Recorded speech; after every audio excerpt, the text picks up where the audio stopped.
Title: The Strange Case of Dr. Jekyll and Mr. Hyde. Author: Robert Louis Stevenson. Produced by The Classic Narrator 2023. Chapter 1. Story of the Door. Mr. Utterson the lawyer was a man of a rugged countenance that was never lighted by a smile. Cold, scanty and embarrassed in discourse. Backward in sentiment. Lean, long, dusty, dreary and yet somehow lovable. At friendly meetings, and when the wine was to his taste, something eminently human beaconed from his eye, something indeed which never found its way into his talk, but which spoke not only in these silent symbols of the after-dinner face, but more often and loudly in the acts of his life. He was austere with himself, drank gin when he was alone, to mortify a taste for vintages, and though he enjoyed the theatre, had not crossed the doors of one for 20 years. But he had an approved tolerance for others, sometimes wondering, almost with envy, at the high pressure of spirits involved in their misdeeds, and in any extremity inclined to help rather than to reprove. "I incline to Cain's heresy," he used to say quaintly. "I let my brother go to the devil in his own way." In this character, it was frequently his fortune to be the last reputable acquaintance and the last good influence in the lives of down-going men. And to such as these, so long as they came about his chambers, he never marked a shade of change in his demeanor. No doubt the feat was easy to Mr. Utterson, for he was undemonstrative at the best, and even his friendship seemed to be founded in a similar catholicity of good nature. It is the mark of a modest man to accept his friendly circle ready-made from the hands of opportunity, and that was the lawyer's way. His friends were those of his own blood or those whom he had known the longest. His affections, like ivy, were the growth of time, they implied no aptness in the object.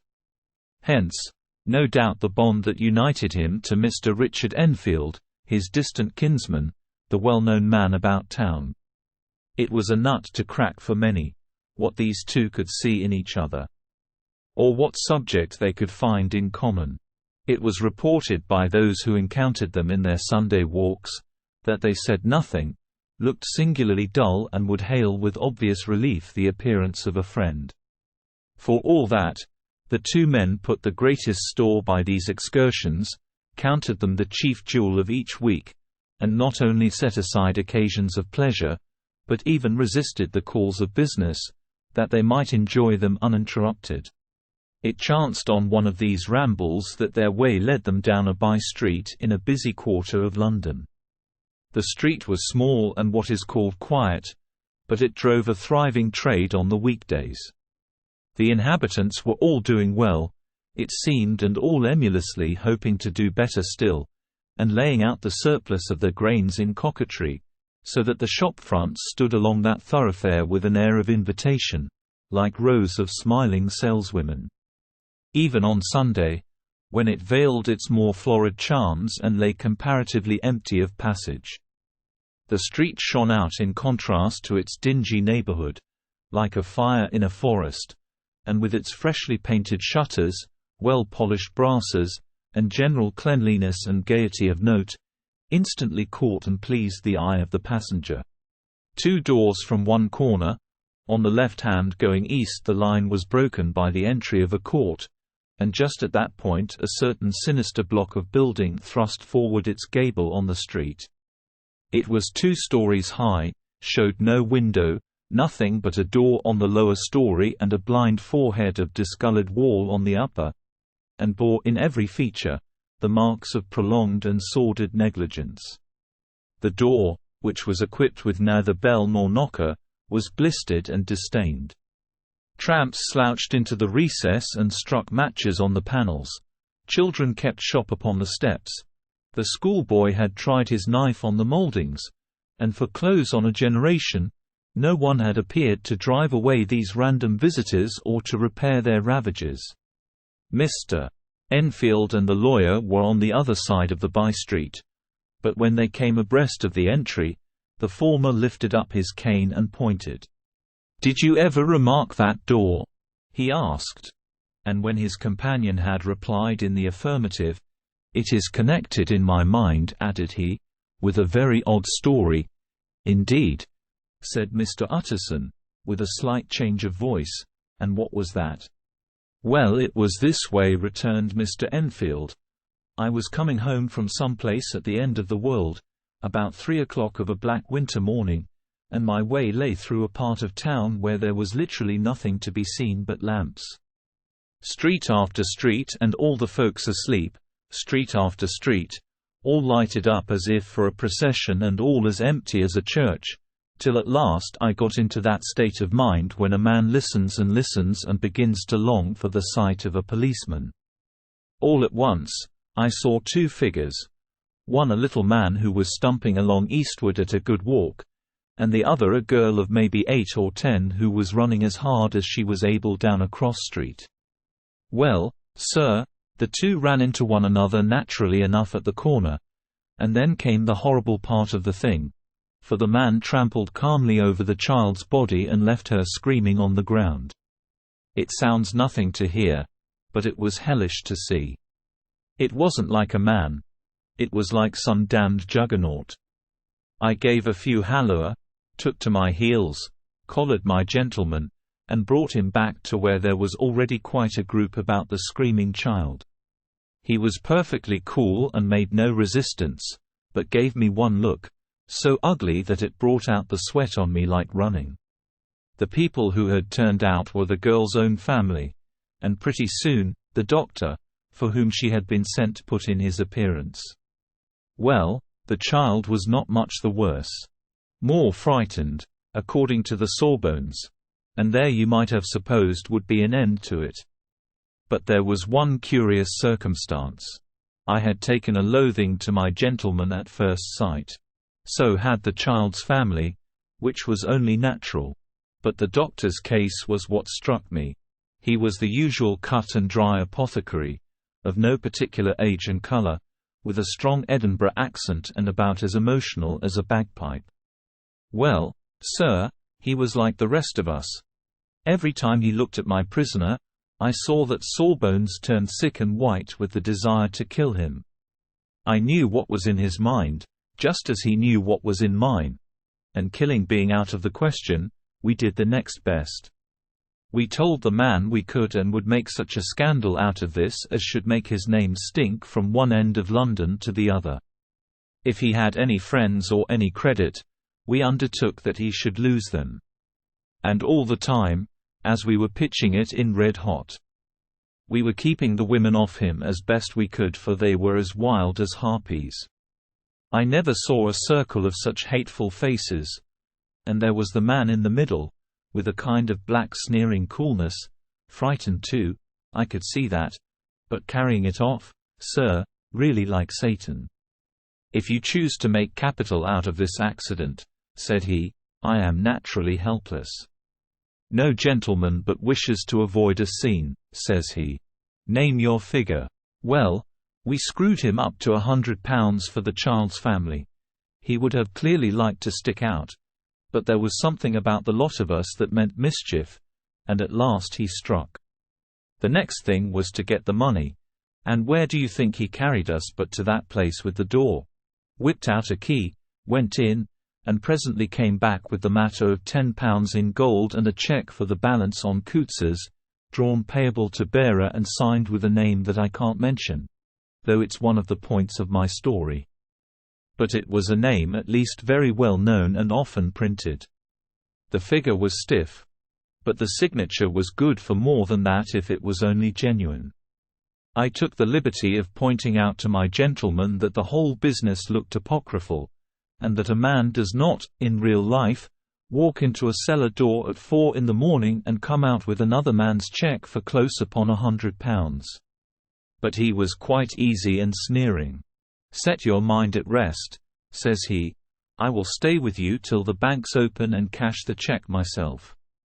So we all set off, the doctor, and the child's father, and our friend and myself, and passed the rest of the night in my chambers, and next day, when we had breakfasted, went in a body to the bank. I gave in the cheque myself, and said I had every reason to believe it was a forgery. Not a bit of it. The check was genuine. "Tut tut," said Mr. Utterson. "I see you feel as I do," said Mr. Enfield. "Yes. It's a bad story. For my man was a fellow that nobody could have to do with, a really damnable man. And the person that drew the check is the very pink of the proprieties, celebrated too, and, what makes it worse, one of your fellows who do what they call good blackmail, I suppose. An honest man paying through the nose for some of the capers of his youth. Blackmail House is what I call the place with the door, in consequence. Though even that, you know, is far from explaining all," he added, and with the words fell into a vein of musing. From this he was recalled by Mr. Utterson asking rather suddenly, "And you don't know if the drawer of the cheque lives there?" "A likely place, isn't it?" returned Mr. Enfield. "But I happen to have noticed his address. He lives in some square or other." "And you never asked about the place with the door?" said Mr. Utterson. "No, sir, I had a delicacy," was the reply.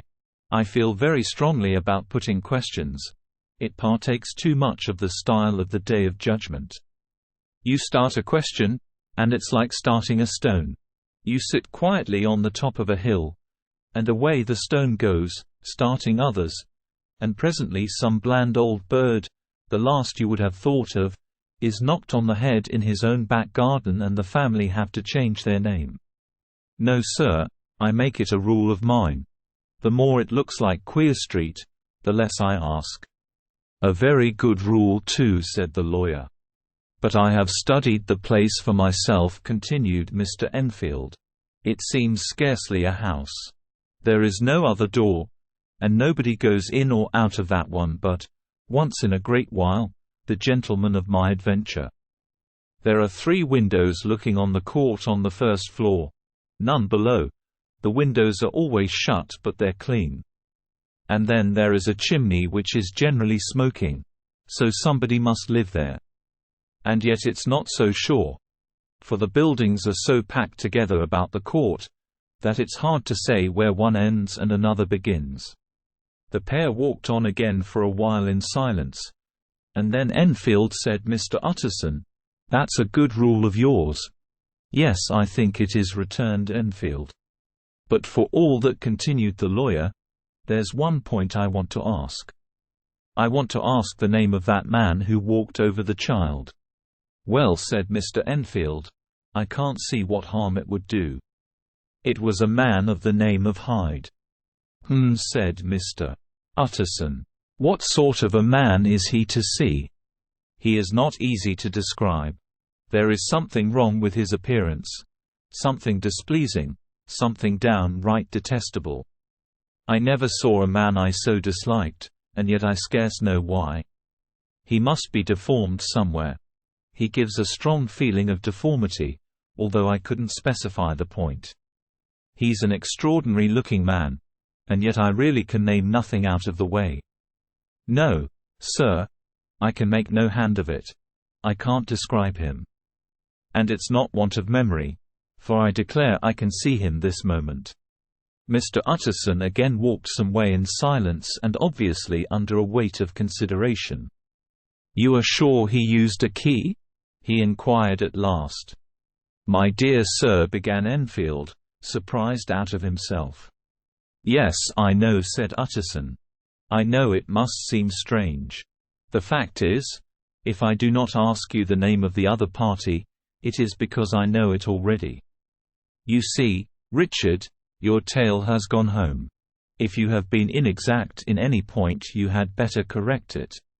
"I think you might have warned me," returned the other with a touch of sullenness. "But I have been pedantically exact, as you call it. The fellow had a key. And what's more, he has it still. I saw him use it not a week ago."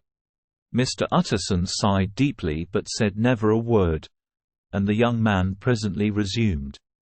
"Here is another lesson to say nothing," said he. "I am ashamed of my long tongue. Let us make a bargain never to refer to this again. "With all my heart," said the lawyer. "I shake hands on that, Richard." Chapter 2. Search for Mr. Hyde. That evening Mr. Utterson came home to his bachelor house in somber spirits and sat down to dinner without relish. It was his custom of a Sunday, when this meal was over, to sit close by the fire, a volume of some dry divinity on his reading desk, until the clock of the neighboring church rang out the hour of 12, when he would go soberly and gratefully to bed.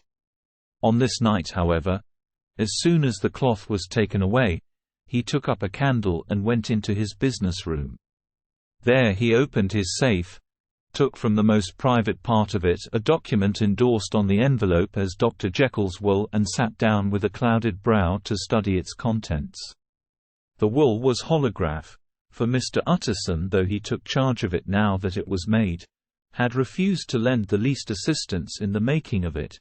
It provided not only that, in case of the decease of Henry Jekyll, 1000.500, 500.100.50, 50.50.500, FRS, etc., all his possessions were to pass into the hands of his friend and benefactor Edward Hyde. But that in case of Dr. Jekyll's disappearance or unexplained absence for any period exceeding 3 calendar months, the said Edward Hyde should step into the said Henry Jekyll's shoes without further delay, and free from any burthen or obligation beyond the payment of a few small sums to the members of the doctor's household.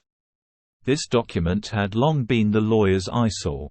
It offended him both as a lawyer, and as a lover of the sane and customary sides of life, to whom the fanciful was the immodest.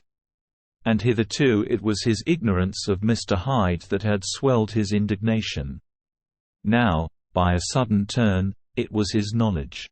It was already bad enough when the name was but a name of which he could learn no more. It was worse when it began to be clothed upon with detestable attributes. And out of the shifting, insubstantial mists that had so long baffled his eye, there leaped up the sudden, definite presentment of a fiend. "I thought it was madness," he said, as he replaced the obnoxious paper in the safe, "and now I begin to fear it is disgrace." With that he blew out his candle, put on a greatcoat, and set forth in the direction of Cavendish Square, that citadel of medicine, where his friend, the great Dr. Lanyon, had his house and received his crowding patients. If anyone knows, it will be Lanyon, he had thought. The solemn butler knew and welcomed him. He was subjected to no stage of delay, but ushered direct from the door to the dining room where Dr. Lanyon sat alone over his wine. This was a hearty, healthy, dapper, red-faced gentleman, with a shock of hair prematurely white, and a boisterous and decided manner. At sight of Mr. Utterson, he sprang up from his chair and welcomed him with both hands. The geniality, as was the way of the man, was somewhat theatrical to the eye, but it reposed on genuine feeling. For these two were old friends, old mates both at school and college, both thorough respecters of themselves and of each other, and what does not always follow, men who thoroughly enjoyed each other's company. After a little rambling talk, the lawyer led up to the subject which so disagreeably preoccupied his mind. "I suppose, Lanyon," said he, "you and I must be the two oldest friends that Henry Jekyll has?" "I wish the friends were younger," chuckled Dr. Lanyon. "But I suppose we are. And what of that? I see little of him now." "Indeed?" said Utterson. "I thought you had a bond of common interest." "We had," was the reply. "But it is more than 10 years since Henry Jekyll became too fanciful for me. He began to go wrong in mind. And though of course I continue to take an interest in him for old sake's sake, as they say, I see and I have seen devilish little of the man. Such unscientific balderdash," added the doctor, flushing suddenly purple, "would have estranged Damon and Pythias." This little spirit of temper was somewhat of a relief to Mr. Utterson. "They have only differed on some point of science," he thought. And being a man of no scientific passions, except in the matter of conveyancing. He even added, "It is nothing worse than that." He gave his friend a few seconds to recover his composure, and then approached the question he had come to put. "Did you ever come across a protégé of his, one Hyde?" he asked. "Hyde?" repeated Lanyon. "No, never heard of him since my time." That was the amount of information that the lawyer carried back with him to the great, dark bed on which he tossed to and fro, until the small hours of the morning began to grow large. It was a night of little ease to his toiling mind, toiling in mere darkness and besieged by questions. 6 o'clock struck on the bells of the church that was so conveniently near to Mr. Utterson's dwelling, and still he was digging at the problem. Hitherto it had touched him on the intellectual side alone. But now his imagination also was engaged, or rather enslaved, and as he lay and tossed in the gross darkness of the night and the curtained room, Mr. Enfield's tale went by before his mind in a scroll of lighted pictures. He would be aware of the great field of lamps of a nocturnal city, then of the figure of a man walking swiftly, then of a child running from the doctor's, and then these met, and that human juggernaut trod the child down and passed on regardless of her screams. Or else he would see a room in a rich house, where his friend lay asleep, dreaming and smiling at his dreams, and then the door of that room would be opened, the curtains of the bed plucked apart, the sleeper recalled, and lo! there would stand by his side a figure to whom power was given, and even at that dead hour, he must rise and do its bidding. The figure in these two phases haunted the lawyer all night, and if at any time he dozed over, it was but to see it glide more stealthily through sleeping houses, or move the more swiftly and still the more swiftly, even to dizziness, through wider labyrinths of lamplighted city, and at every street corner crush a child and leave her screaming. And still the figure had no face by which he might know it. Even in his dreams, it had no face, or one that baffled him and melted before his eyes, and thus it was that there sprang up and grew apace in the lawyer's mind a singularly strong, almost an inordinate, curiosity to behold the features of the real Mr. Hyde. If he could but once set eyes on him, he thought the mystery would lighten and perhaps roll altogether away, as was the habit of mysterious things when well examined. He might see a reason for his friend's strange preference or bondage, call it which you please, and even for the startling clause of the will. At least it would be a face worth seeing, the face of a man who was without bowels of mercy, a face which had but to show itself to raise up, in the mind of the unimpressionable Enfield, a spirit of enduring hatred. From that time forward, Mr. Utterson began to haunt the door in the by-street of shops. In the morning before office hours, at noon when business was plenty and time scarce, at night under the face of the fogged city moon, by all lights and at all hours of solitude or concourse, the lawyer was to be found on his chosen post. If he be Mr. Hyde, he had thought, I shall be Mr. Seek, and at last his patience was rewarded.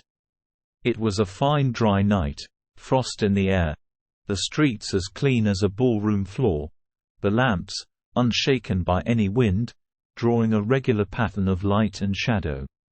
By 10 o'clock, when the shops were closed, the by-street was very solitary and, in spite of the low growl of London from all round, very silent. Small sounds carried far. Domestic sounds out of the houses were clearly audible on either side of the roadway, and the rumor of the approach of any passenger preceded him by a long time. Mr. Utterson had been some minutes at his post, when he was aware of an odd light footstep drawing near. In the course of his nightly patrols, he had long grown accustomed to the quaint effect with which the footfalls of a single person, while he is still a great way off, suddenly spring out distinct from the vast hum and clatter of the city. Yet his attention had never before been so sharply and decisively arrested, and it was with a strong, superstitious prevision of success that he withdrew into the entry of the court. The steps drew swiftly nearer, and swelled out suddenly louder as they turned the end of the street. The lawyer, looking forth from the entry, could soon see what manner of man he had to deal with. He was small and very plainly dressed, and the look of him, even at that distance, went somehow strongly against the watcher's inclination. But he made straight for the door, crossing the roadway to save time, and as he came, he drew a key from his pocket like one approaching home. Mr. Utterson stepped out and touched him on the shoulder as he passed. "Mr. Hyde, I think?" Mr. Hyde shrank back with a hissing intake of the breath. But his fear was only momentary, and though he did not look the lawyer in the face, he answered coolly enough, "That is my name. What do you want?" "I see you are going in," returned the lawyer. "I am an old friend of Dr. Jekyll's, Mr. Utterson of Gaunt Street. You must have heard of my name, and meeting you so conveniently, I thought you might admit me." "You will not find Dr. Jekyll. He is from home," replied Mr. Hyde, blowing in the key. And then suddenly, but still without looking up, "How did you know me?" he asked. "On your side," said Mr. Utterson. "Will you do me a favor?" "With pleasure," replied the other. "What shall it be?" "Will you let me see your face?" asked the lawyer. Mr. Hyde appeared to hesitate, and then, as if upon some sudden reflection, fronted about with an air of defiance, and the pair stared at each other pretty fixedly for a few seconds. "Now I shall know you again," said Mr. Utterson. "It may be useful." "Yes," returned Mr. Hyde. "It is as well we have met. And apropos, you should have my address."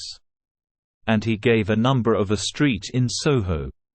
"Good God!" thought Mr. Utterson, "can he, too, have been thinking of the will?"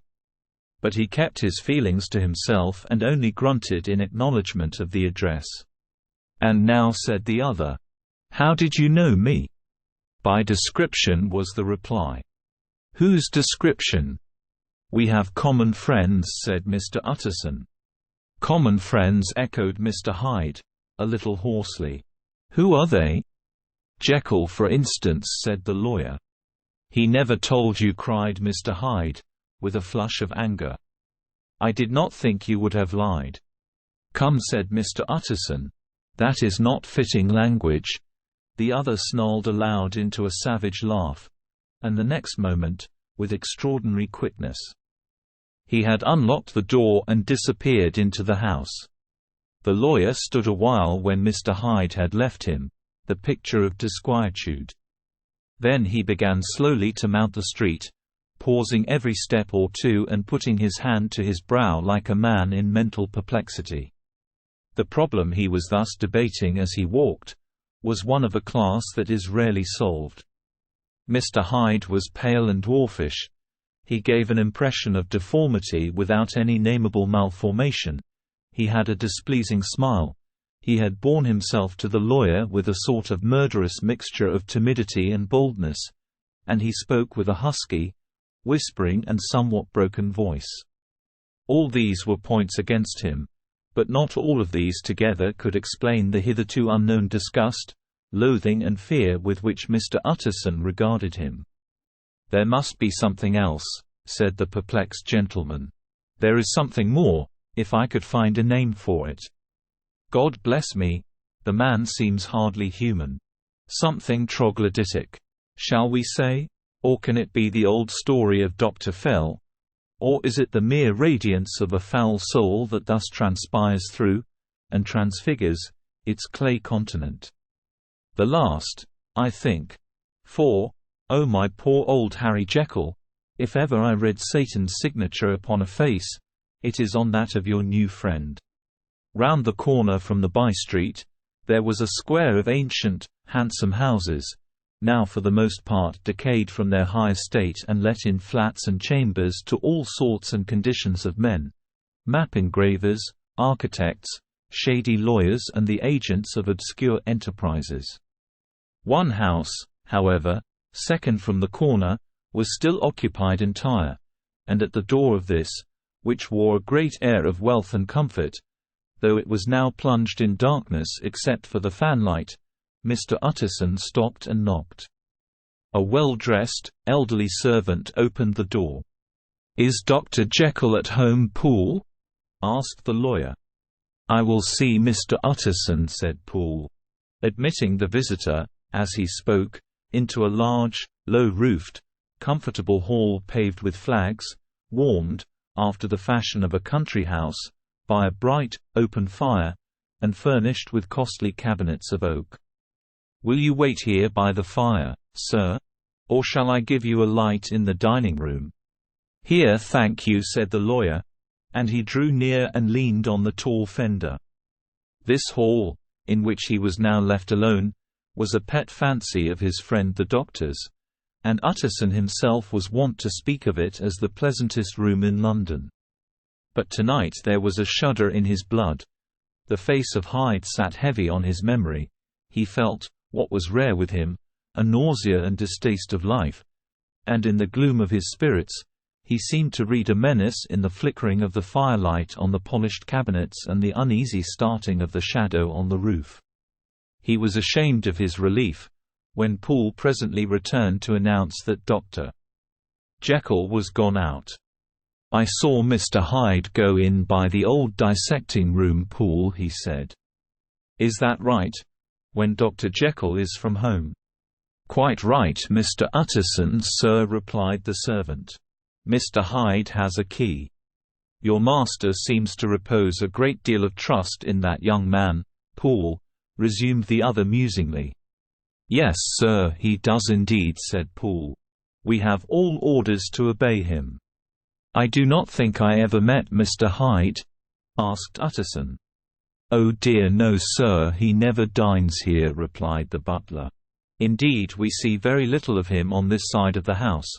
He mostly comes and goes by the laboratory." "Well, good night, Poole." "Good night, Mr. Utterson," and the lawyer set out homeward with a very heavy heart. "Poor Harry Jekyll," he thought. "My mind misgives me he is in deep waters. He was wild when he was young. A long while ago to be sure. But in the law of God, there is no statute of limitations. It must be that. The ghost of some old sin, the cancer of some concealed disgrace, punishment coming, Pede Claudo, years after memory has forgotten and self-love condoned the fault." And the lawyer, scared by the thought, brooded a while on his own past, groping in all the corners of memory, lest by chance some jack-in-the-box of an old iniquity should leap to light there. His past was fairly blameless. Few men could read the rolls of their life with less apprehension. Yet he was humbled to the dust by the many ill things he had done, and raised up again into a sober and fearful gratitude by the many he had come so near to doing yet avoided. And then, by a return on his former subject, he conceived a spark of hope. This Master Hyde, if he was studied, thought he, must have secrets of his own. Black secrets, by the look of him. Secrets compared to which poor Jekyll's worst would be like sunshine. Things cannot continue as they are. It turns me cold to think of this creature stealing like a thief to Harry's bedside. Poor Harry, what awakening! And the danger of it. For if this Hyde suspects the existence of the will, he may grow impatient to inherit. I must put my shoulders to the wheel, if Jekyll will but let me, he added, if Jekyll will only let me. For once more he saw before his mind's eye, as clear as transparency, the strange clauses of the will. Chapter 3. Dr. Jekyll was quite at ease. A fortnight later, by excellent good fortune, the doctor gave one of his pleasant dinners to some 5 or 6 old cronies, all intelligent, reputable men and all judges of good wine, and Mr. Utterson so contrived that he remained behind after the others had departed.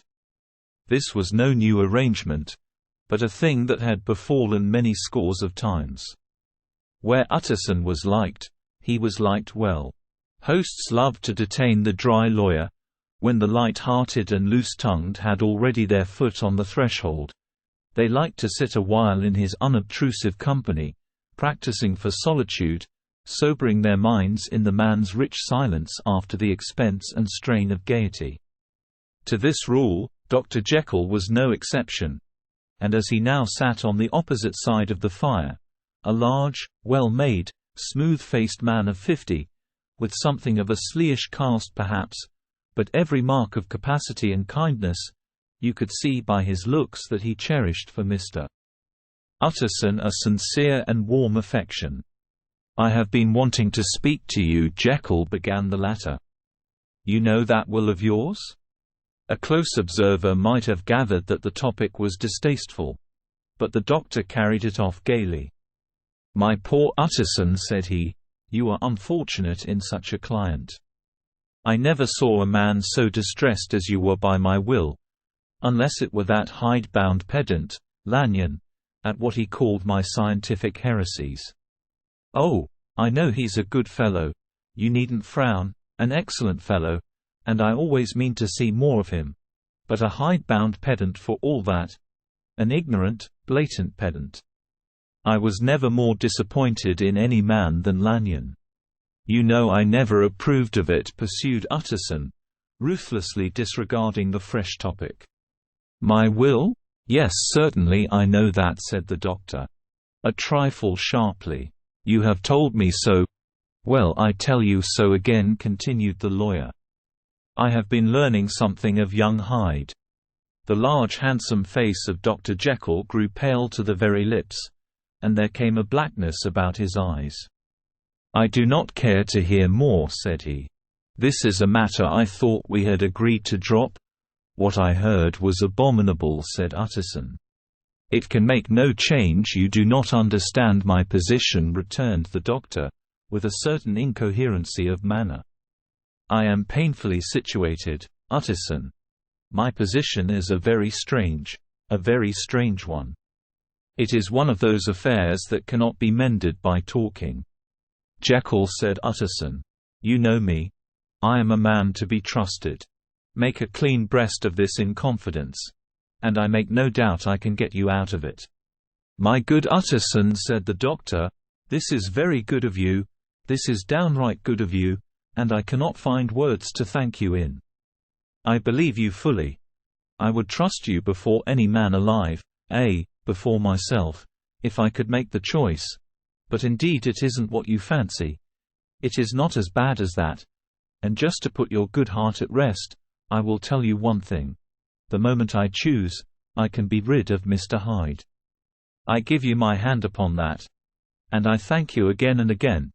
And I will just add one little word, Utterson, that I'm sure you'll take in good part.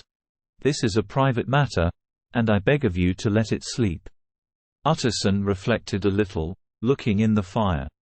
"I have no doubt you are perfectly right," he said at last, getting to his feet. "Well, but since we have touched upon this business, and for the last time I hope," continued the doctor, "there is one point I should like you to understand. I have really a very great interest in poor Hyde. I know you have seen him. He told me so, and I fear he was rude. But I do sincerely take a very great interest in that young man. And if I am taken away, Utterson, I wish you to promise me that you will bear with him and get his rights for him. I think you would, if you knew all, and it would be a weight off my mind if you would promise." "I can't pretend that I shall ever like him," said the lawyer. "I don't ask that," pleaded Jekyll, laying his hand upon the other's arm. "I only ask for justice. I only ask you to help him for my sake, when I am no longer here." Utterson heaved an irrepressible sigh. "Well," said he, "I promise." Chapter 4. The Carew Murder Case. Nearly a year later, in the month of October, 18, London was startled by a crime of singular ferocity and rendered all the more notable by the high position of the victim. The details were few and startling. A maidservant living alone in a house not far from the river had gone upstairs to bed about 11. Although a fog rolled over the city in the small hours, the early part of the night was cloudless, and the lane, which the maid's window overlooked, was brilliantly lit by the full moon. It seems she was romantically given, for she sat down upon her box, which stood immediately under the window, and fell into a dream of musing. Never, she used to say, with streaming tears, when she narrated that experience, never had she felt more at peace with all men or thought more kindly of the world. And as she so sat, she became aware of an aged beautiful gentleman with white hair, drawing near along the lane. And advancing to meet him, another and very small gentleman, to whom at first she paid less attention. When they had come within speech, which was just under the maid's eyes, the older man bowed and accosted the other with a very pretty manner of politeness. It did not seem as if the subject of his address were of great importance. Indeed, from his pointing, it sometimes appeared as if he were only inquiring his way. But the moon shone on his face as he spoke, and the girl was pleased to watch it. It seemed to breathe such an innocent and old-world kindness of disposition, yet with something high too, as of a well-founded self-content. Presently her eye wandered to the other, and she was surprised to recognize in him a certain Mr. Hyde, who had once visited her master and for whom she had conceived a dislike. He had in his hand a heavy cane, with which he was trifling. But he answered never a word, and seemed to listen with an ill-contained impatience. And then all of a sudden he broke out in a great flame of anger, stamping with his foot, brandishing the cane, and carrying on, as the maid described it, like a madman. The old gentleman took a step back, with the air of one very much surprised and a trifle hurt, and at that Mr. Hyde broke out of all bounds and clubbed him to the earth. And next moment, with ape-like fury, he was trampling his victim under foot and hailing down a storm of blows, under which the bones were audibly shattered and the body jumped upon the roadway. At the horror of these sights and sounds, the maid fainted. It was 2 o'clock when she came to herself and called for the police.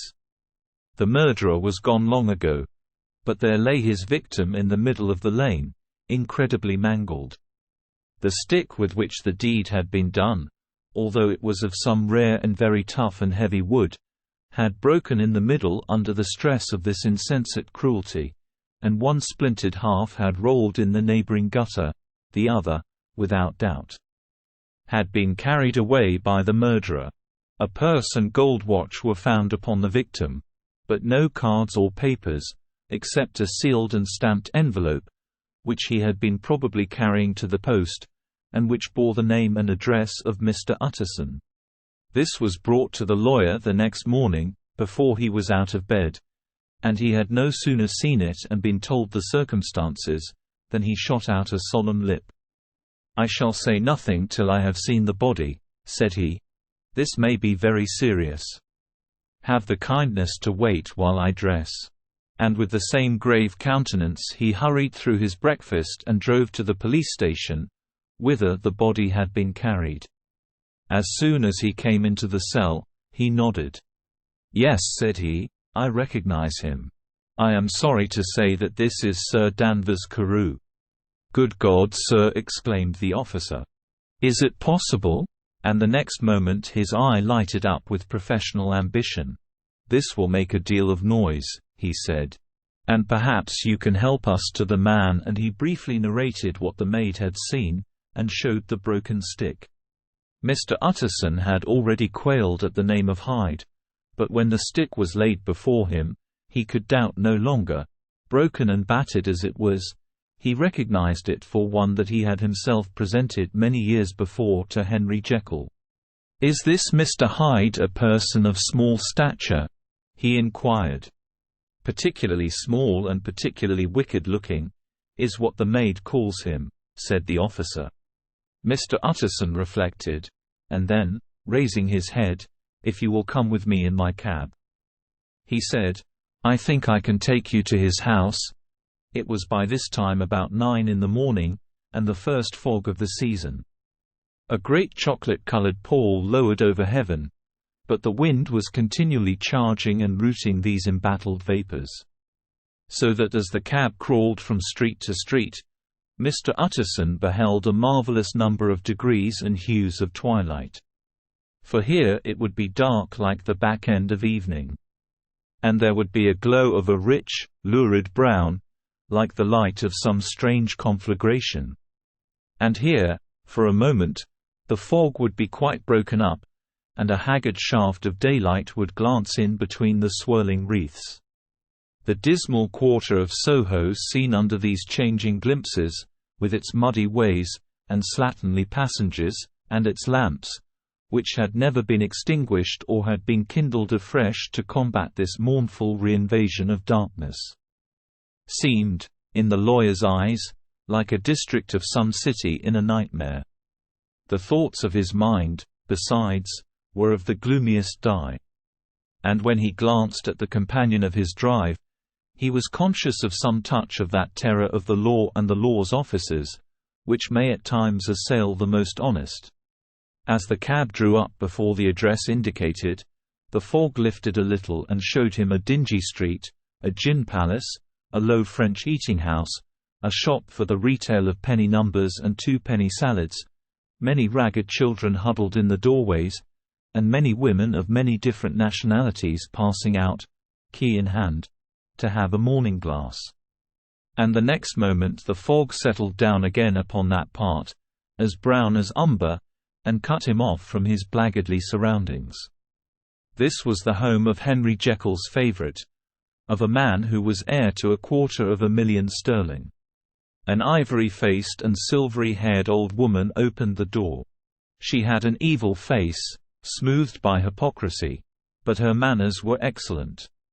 "Yes," she said, "this was Mr. Hyde's, but he was not at home. He had been in that night very late, but he had gone away again in less than an hour. There was nothing strange in that. His habits were very irregular, and he was often absent. For instance, it was nearly 2 months since she had seen him till yesterday."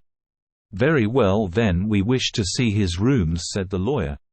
And when the woman began to declare it was impossible, "I had better tell you who this person is," he added. "This is Inspector Newcomen of Scotland Yard." A flash of odious joy appeared upon the woman's face. "Ah," said she, "he is in trouble. What has he done?" Mr. Utterson and the inspector exchanged glances. "He don't seem a very popular character," observed the latter. "And now, my good woman, just let me and this gentleman have a look about us." In the whole extent of the house, which but for the old woman remained otherwise empty, Mr. Hyde had only used a couple of rooms, but these were furnished with luxury and good taste. A closet was filled with wine. The plate was of silver, the napery elegant.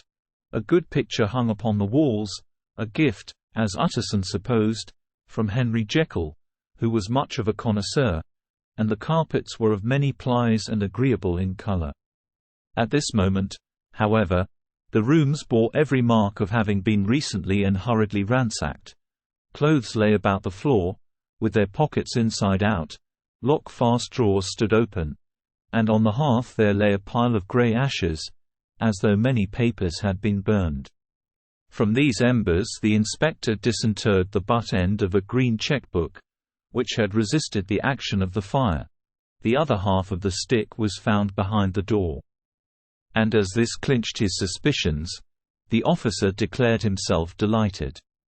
A visit to the bank, where several £1,000s were found to be lying to the murderer's credit, completed his gratification. "You may depend upon it, sir," he told Mr. Utterson. "I have him in my hand. He must have lost his head, or he never would have left the stick or, above all, burned the cheque-book. Why, money's life to the man.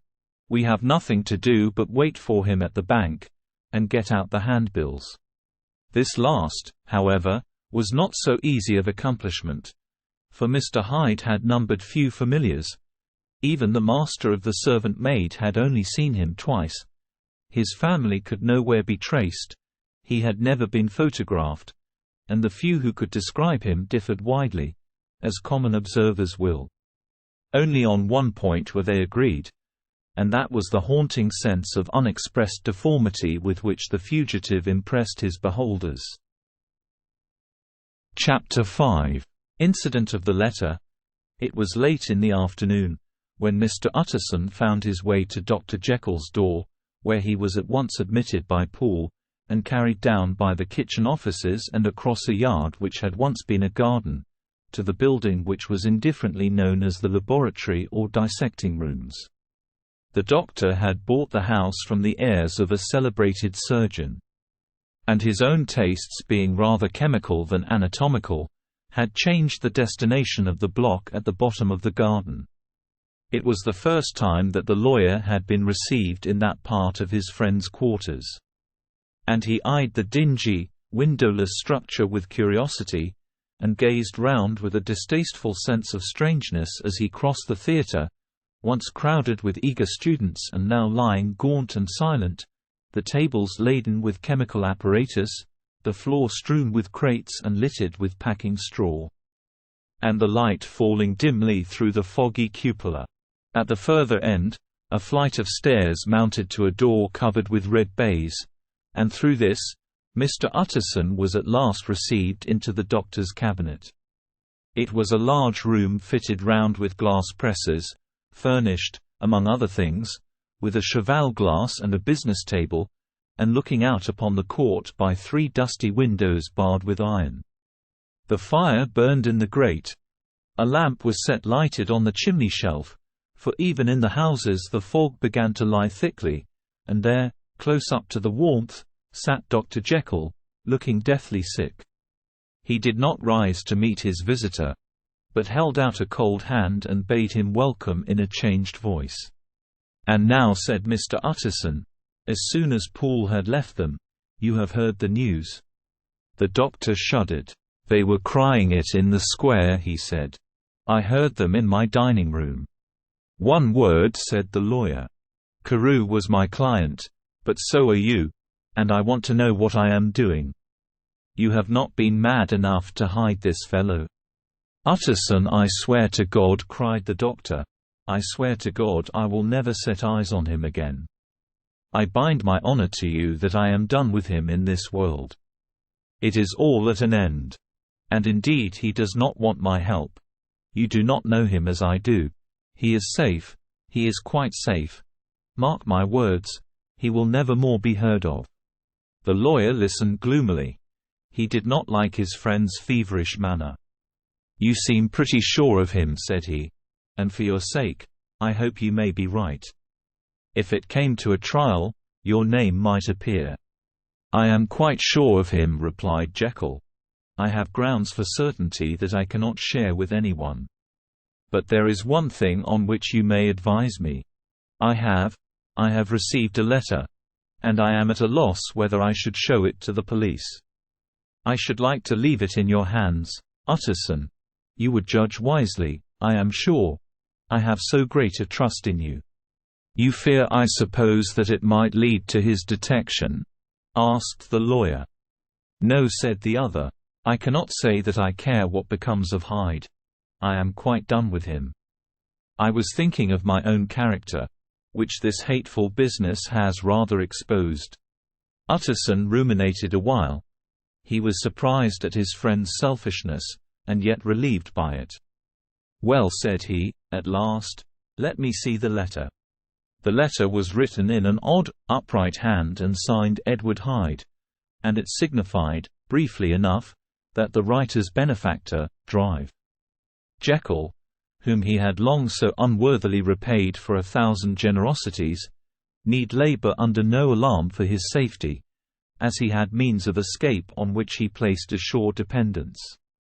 The lawyer liked this letter well enough. It put a better color on the intimacy than he had looked for, and he blamed himself for some of his past suspicions.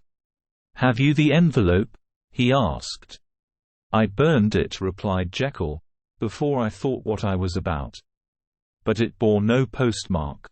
The note was handed in." "Shall I keep this and sleep upon it?" asked Utterson. "I wish you to judge for me entirely," was the reply. "I have lost confidence in myself." "Well, I shall consider," returned the lawyer. "And now one word more. It was Hyde who dictated the terms in your will about that disappearance." The doctor seemed seized with a qualm of faintness. He shut his mouth tight and nodded. "I knew it," said Utterson. "He meant to murder you. You had a fine escape." "I have had what is far more to the purpose," returned the doctor solemnly. "I have had a lesson. Oh God, Utterson, what a lesson I have had!" And he covered his face for a moment with his hands. On his way out, the lawyer stopped and had a word or two with Poole. "By the by," said he, "there was a letter handed in today. What was the messenger like?" But Poole was positive nothing had come except by post. "And only circulars by that," he added. This news sent off the visitor with his fears renewed. Plainly, the letter had come by the laboratory door. Possibly, indeed, it had been written in the cabinet. And if that were so, it must be differently judged, and handled with the more caution. The newsboys, as he went, were crying themselves hoarse along the footways. Special edition. Shocking murder of an 1000 p. That was the funeral oration of one friend and client. And he could not help a certain apprehension lest the good name of another should be sucked down in the eddy of the scandal. It was, at least, a ticklish decision that he had to make, and self-reliant as he was by habit, he began to cherish a longing for advice. It was not to be had directly, but perhaps, he thought, it might be fished for. Presently after, he sat on one side of his own hearth, with Mr. Guest, his head clerk, upon the other, and midway between, at a nicely calculated distance from the fire, a bottle of a particular old wine that had long dwelt unsunned in the foundations of his house. The fog still slept on the wing above the drowned city, where the lamps glimmered like carbuncles. And through the muffle and smother of these fallen clouds, the procession of the town's life was still rolling in through the great arteries with a sound as of a mighty wind. But the room was gay with firelight. In the bottle the acids were long ago resolved. The imperial dye had softened with time, as the color grows richer in stained windows, and the glow of hot autumn afternoons on hillside vineyards was ready to be set free and to disperse the fogs of London. Insensibly the lawyer melted. There was no man from whom he kept fewer secrets than Mr. Guest, and he was not always sure that he kept as many as he meant. Guest had often been on business to the doctor's. He knew Poole. He could scarce have failed to hear of Mr. Hyde's familiarity about the house. He might draw conclusions. Was it not as well, then, that he should see a letter which put that mystery to right? And above all, since Guest, being a great student and critic of handwriting, would consider the step natural and obliging. The clerk, besides, was a man of counsel. He could scarce read so strange a document without dropping a remark, and by that remark Mr. Utterson might shape his future course. "This is a sad business about Sir Danvers," he said. "Yes, sir, indeed it has elicited a great deal of public feeling," returned Guest. "The man of course was mad." "I should like to hear your views on that," replied Utterson. "I have a document here in his handwriting. It is between ourselves, for I scarce know what to do about it. It is an ugly business at the best. But there it is, quite in your way, a murderer's autograph." Guest's eyes brightened, and he sat down at once and studied it with passion. "No, sir," he said. "Not mad, but it is an odd hand. And by all accounts a very odd writer," added the lawyer. Just then the servant entered with a note. "Is that from Dr. Jekyll, sir?" inquired the clerk. "I thought I knew the writing. Anything private, Mr. Utterson?" "Only an invitation to dinner. Why? Do you want to see it?" "One moment, I thank you, sir," and the clerk laid the 2 sheets of paper alongside and sedulously compared their contents. "Thank you, sir," he said at last, returning both.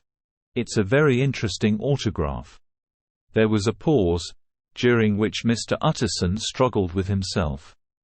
"Why did you compare them, guest?" he inquired suddenly. "Well, sir," returned the clerk, "there's a rather singular resemblance. The two hands are in many points identical, only differently sloped." "Rather quaint," said Utterson. "It is as you say, rather quaint," returned Guest. "I wouldn't speak of this note, you know," said the master. "No, sir," said the clerk. "I understand." But no sooner was Mr. Utterson alone that night than he locked the note into his safe, where it reposed from that time forward. "What?" he thought. "Henry Jekyll forged for a murderer," and his blood ran cold in his veins. Chapter 6. Incident of Dr. Lanyon. Time ran on. Thousands of pounds were offered in reward, for the death of Sir Danvers was resented as a public injury, but Mr. Hyde had disappeared out of the ken of the police as though he had never existed. Much of his past was unearthed, indeed, and all disreputable. Tales came out of the man's cruelty, at once so callous and violent, of his vile life, of his strange associates, of the hatred that seemed to have surrounded his career, but of his present whereabouts, not a whisper. From the time he had left the house in Soho on the morning of the murder, he was simply blotted out, and gradually, as time drew on, Mr. Utterson began to recover from the hotness of his alarm, and to grow more at quiet with himself. The death of Sir Danvers was, to his way of thinking, more than paid for by the disappearance of Mr. Hyde. Now that that evil influence had been withdrawn, a new life began for Dr. Jekyll. He came out of his seclusion, renewed relations with his friends, became once more their familiar guest and entertainer, and whilst he had always been known for charities, he was now no less distinguished for religion. He was busy, he was much in the open air, he did good. His face seemed to open and brighten, as if with an inward consciousness of service, and for more than 2 months, the doctor was at peace. On the 8th of January, Utterson had dined at the doctor's with a small party. Lanyon had been there, and the face of the host had looked from one to the other as in the old days when the trio were inseparable friends. On the 12th, and again on the 14th, the door was shut against the lawyer.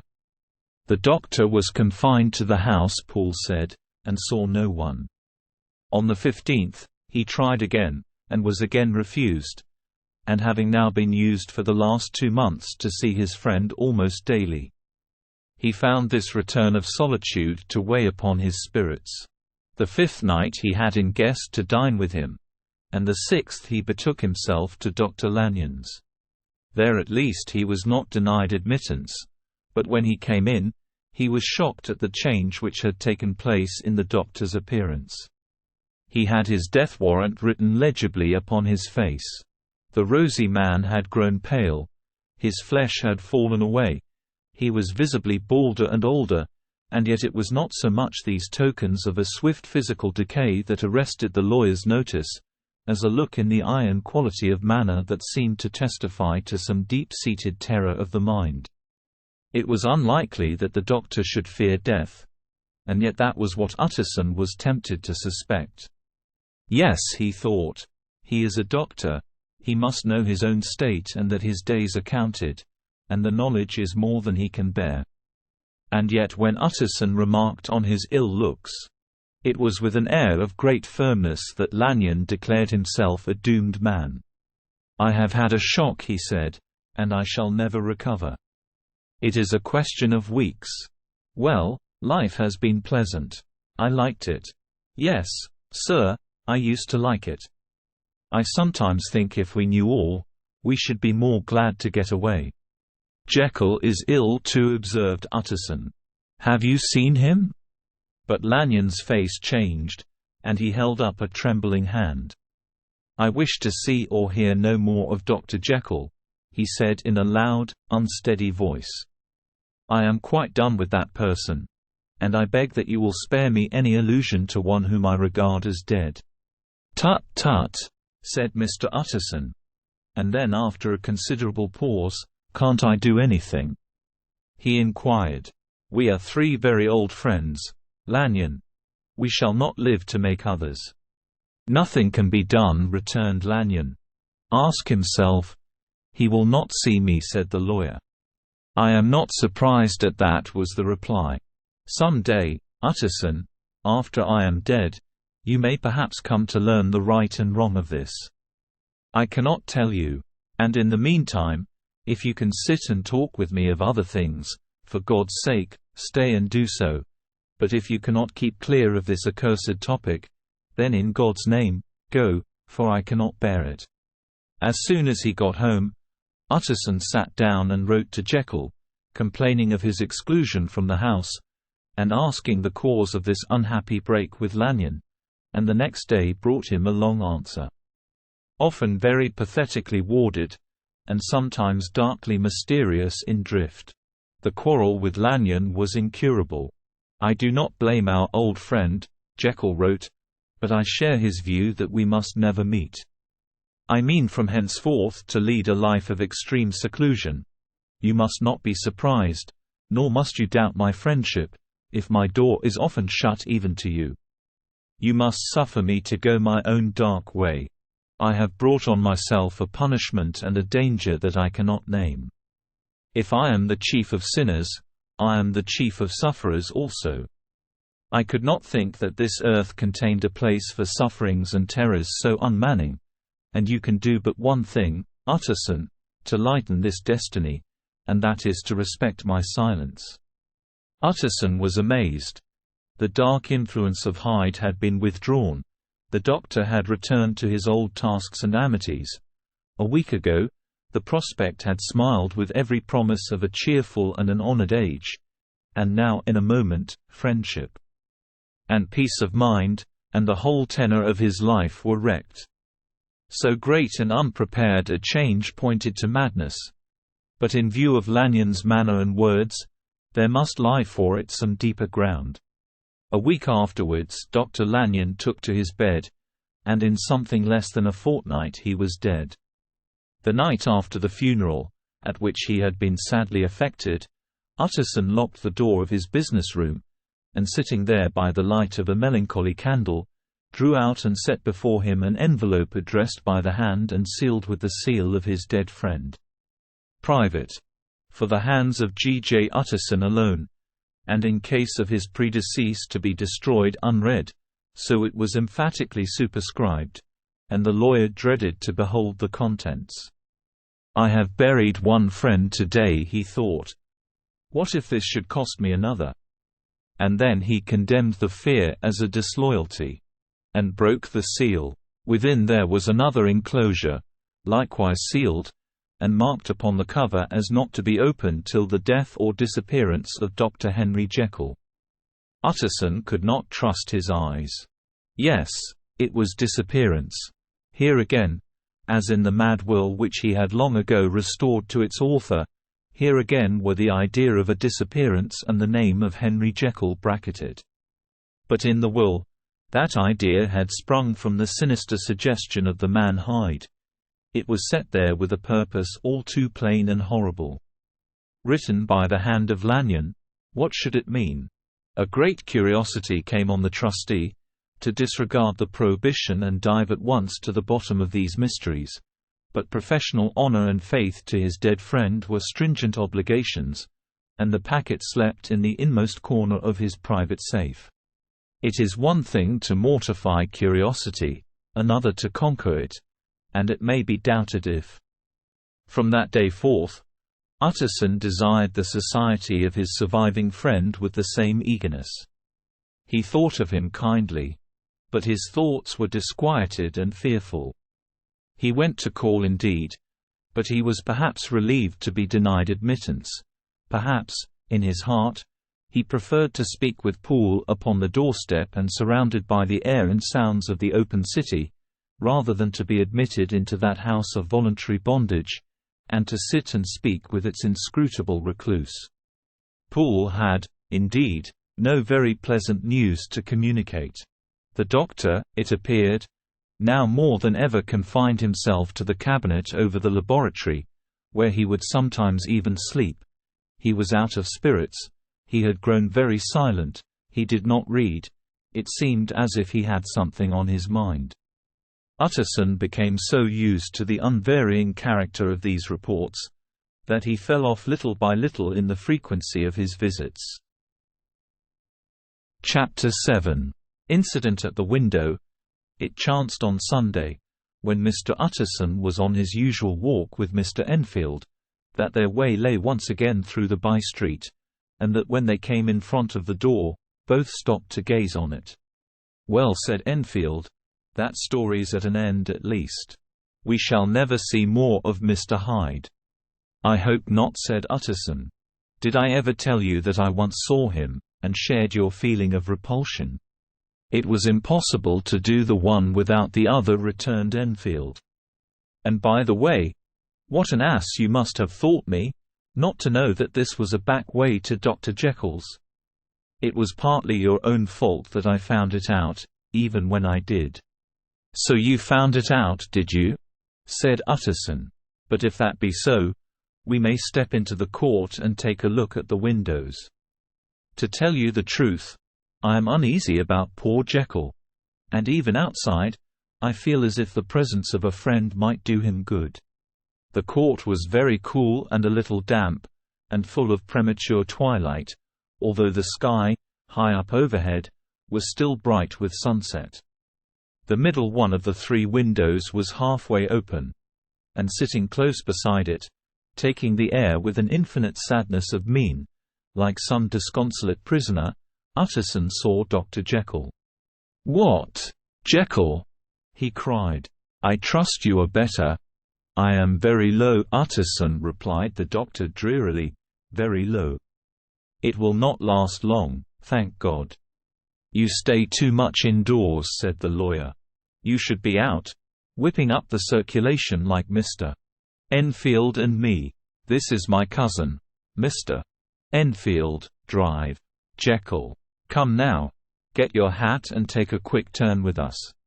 "You are very good," sighed the other. "I should like to very much. But no, no, no, it is quite impossible. I dare not."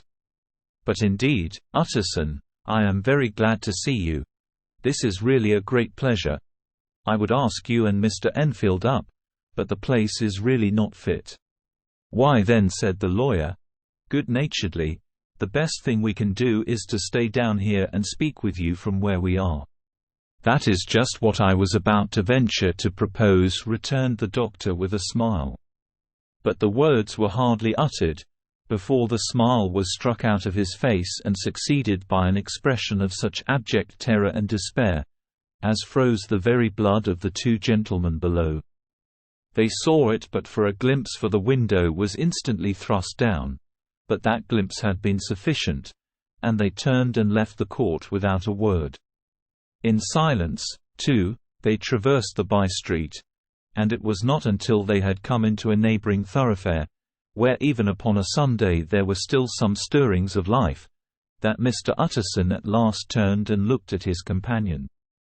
They were both pale, and there was an answering horror in their eyes. "God forgive us, God forgive us," said Mr. Utterson. But Mr. Enfield only nodded his head very seriously, and walked on once more in silence. Chapter 8. The last night. Mr. Utterson was sitting by his fireside one evening after dinner, when he was surprised to receive a visit from Poole. "Bless me, Poole, what brings you here?" he cried. And then taking a second look at him, "What ails you?" he added. "Is the doctor ill?" "Mr. Utterson," said the man, "there is something wrong." "Take a seat, and here is a glass of wine for you," said the lawyer. "Now take your time and tell me plainly what you want. You know the doctor's ways, sir," replied Poole, "and how he shuts himself up." "Well, he's shut up again in the cabinet, and I don't like it, sir. I wish I may die if I like it." "Mr. Utterson, sir, I'm afraid." "Now, my good man," said the lawyer, "be explicit. What are you afraid of?" "I've been afraid for about a week," returned Poole, doggedly disregarding the question, and I can bear it no more." The man's appearance amply bore out his words. His manner was altered for the worse, and except for the moment when he had first announced his terror, he had not once looked the lawyer in the face. Even now, he sat with the glass of wine untasted on his knee, and his eyes directed to a corner of the floor. "I can bear it no more," he repeated. "Come," said the lawyer. "I see you have some good reason, Paul. I see there is something seriously amiss. Try to tell me what it is." "I think there's been foul play," said Paul, hoarsely. "Foul play?" cried the lawyer, a good deal frightened and rather inclined to be irritated in consequence. "What foul play? What does the man mean?" "I daren't say, sir," was the answer. "But will you come along with me and see for yourself?" Mr. Utterson's only answer was to rise and get his hat and greatcoat, but he observed with wonder the greatness of the relief that appeared upon the butler's face, and perhaps with no less, that the wine was still untasted when he set it down to follow. It was a wild, cold, seasonable night of March, with a pale moon, lying on her back as though the wind had tilted her, and flying wrack of the most diaphanous and lawny texture. The wind made talking difficult, and flecked the blood into the face. It seemed to have swept the streets unusually bare of passengers, besides, for Mr. Utterson thought he had never seen that part of London so deserted. He could have wished it otherwise. Never in his life had he been conscious of so sharp a wish to see and touch his fellow creatures, for struggle as he might, there was borne in upon his mind a crushing anticipation of calamity. The square, when they got there, was full of wind and dust, and the thin trees in the garden were lashing themselves along the railing. Paul, who had kept all the way a pace or two ahead, now pulled up in the middle of the pavement, and in spite of the biting weather, took off his hat and mopped his brow with a red pocket handkerchief. But for all the hurry of his coming, these were not the dews of exertion that he wiped away, but the moisture of some strangling anguish, for his face was white and his voice, when he spoke, harsh and broken. "Well, sir," he said, "here we are, and God grant there be nothing wrong." "Amen, Paul," said the lawyer. Thereupon the servant knocked in a very guarded manner. The door was opened on the chain, and a voice asked from within, "Is that you, Paul?" "It's all right," said Paul. "Open the door." The hall, when they entered it, was brightly lighted up. The fire was built high, and about the hearth the whole of the servants, men and women, stood huddled together like a flock of sheep. At the sight of Mr. Utterson, the housemaid broke into hysterical whimpering, and the cook, crying out, "Bless God, it's Mr. Utterson," ran forward as if to take him in her arms. What, are you all here?" said the lawyer peevishly. "Very irregular, very unseemly. Your master would be far from pleased." "They're all afraid," said Paul. Blank silence followed, no one protesting. Only the maid lifted her voice and now wept loudly. "Hold your tongue," Paul said to her, with a ferocity of accent that testified to his own jangled nerves. And indeed, when the girl had so suddenly raised the note of her lamentation, they had all started and turned towards the inner door with faces of dreadful expectation. "And now," continued the butler, addressing the knife boy, "reach me a candle, and we'll get this through hands at once." And then he begged Mr. Utterson to follow him, and led the way to the back garden. "Now, sir," said he, "you come as gently as you can. I want you to hear, and I don't want you to be heard. And see here, sir, if by any chance he was to ask you in, don't go." Mr. Utterson's nerves, at this unlooked-for termination, gave a jerk that nearly threw him from his balance, but he recollected his courage and followed the butler into the laboratory building through the surgical theatre, with its lumber of crates and bottles, to the foot of the stair. Here Paul motioned him to stand on one side and listen, while he himself, setting down the candle and making a great and obvious call on his resolution, mounted the steps and knocked with a somewhat uncertain hand on the red baize of the cabinet door. "Mr. Utterson, sir, asking to see you," he called, and even as he did so, once more violently signed to the lawyer to give ear. A voice answered from within. "Tell him I cannot see anyone," it said complainingly. "Thank you, sir," said Poole, with a note of something like triumph in his voice, and taking up his candle, he led Mr. Utterson back across the yard and into the great kitchen, where the fire was out and the beetles were leaping on the floor. "Sir," he said, looking Mr. Utterson in the eyes, "was that my master's voice?" "It seems much changed," replied the lawyer, very pale, but giving look for look. "Changed? Well, yes, I think so," said the butler. "Have I been 20 years in this man's house, to be deceived about his voice?" "No, sir. Master's made away with. He was made away with 8 days ago, when we heard him cry out upon the name of God. And who's in there instead of him, and why it stays there, is a thing that cries to heaven, Mr. Utterson." "This is a very strange tale, Poole." "This is rather a wild tale, my man," said Mr. Utterson, biting his finger. "Suppose it were as you suppose, supposing Dr. Jekyll to have been, well, murdered, what could induce the murderer to stay? That won't hold water. It doesn't commend itself to reason." "Well, Mr. Utterson, you are a hard man to satisfy, but I'll do it yet," said Poole. "All this last week, you must know, him, or it, whatever it is that lives in that cabinet, has been crying night and day for some sort of medicine and cannot get it to his mind. It was sometimes his way, the master's, that is, to write his orders on a sheet of paper and throw it on the stair. We've had nothing else this week back. Nothing but papers, and a closed door, and the very meals left there to be smuggled in when nobody was looking. Well, sir, every day, and twice and thrice in the same day, there have been orders and complaints, and I have been sent flying to all the wholesale chemists in town. Every time I brought the stuff back, there would be another paper telling me to return it, because it was not pure, and another order to a different firm. This drug is wanted bitter bad, sir, whatever for." "Have you any of these papers?" asked Mr. Utterson. Poole felt in his pocket and handed out a crumpled note, which the lawyer, bending nearer to the candle, carefully examined. Its contents ran thus: "Dr. Jekyll presents his compliments to Messrs. Moore. He assures them that their last sample is impure and quite useless for his present purpose.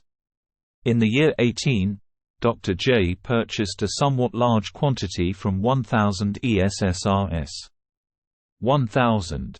He now begs them to search with most sedulous care, and should any of the same quality be left, forward it to him at once. Expense is no consideration. The importance of this to Dr. J can hardly be exaggerated." So far the letter had run composedly enough, but here with a sudden splutter of the pen, the writer's emotion had broken loose.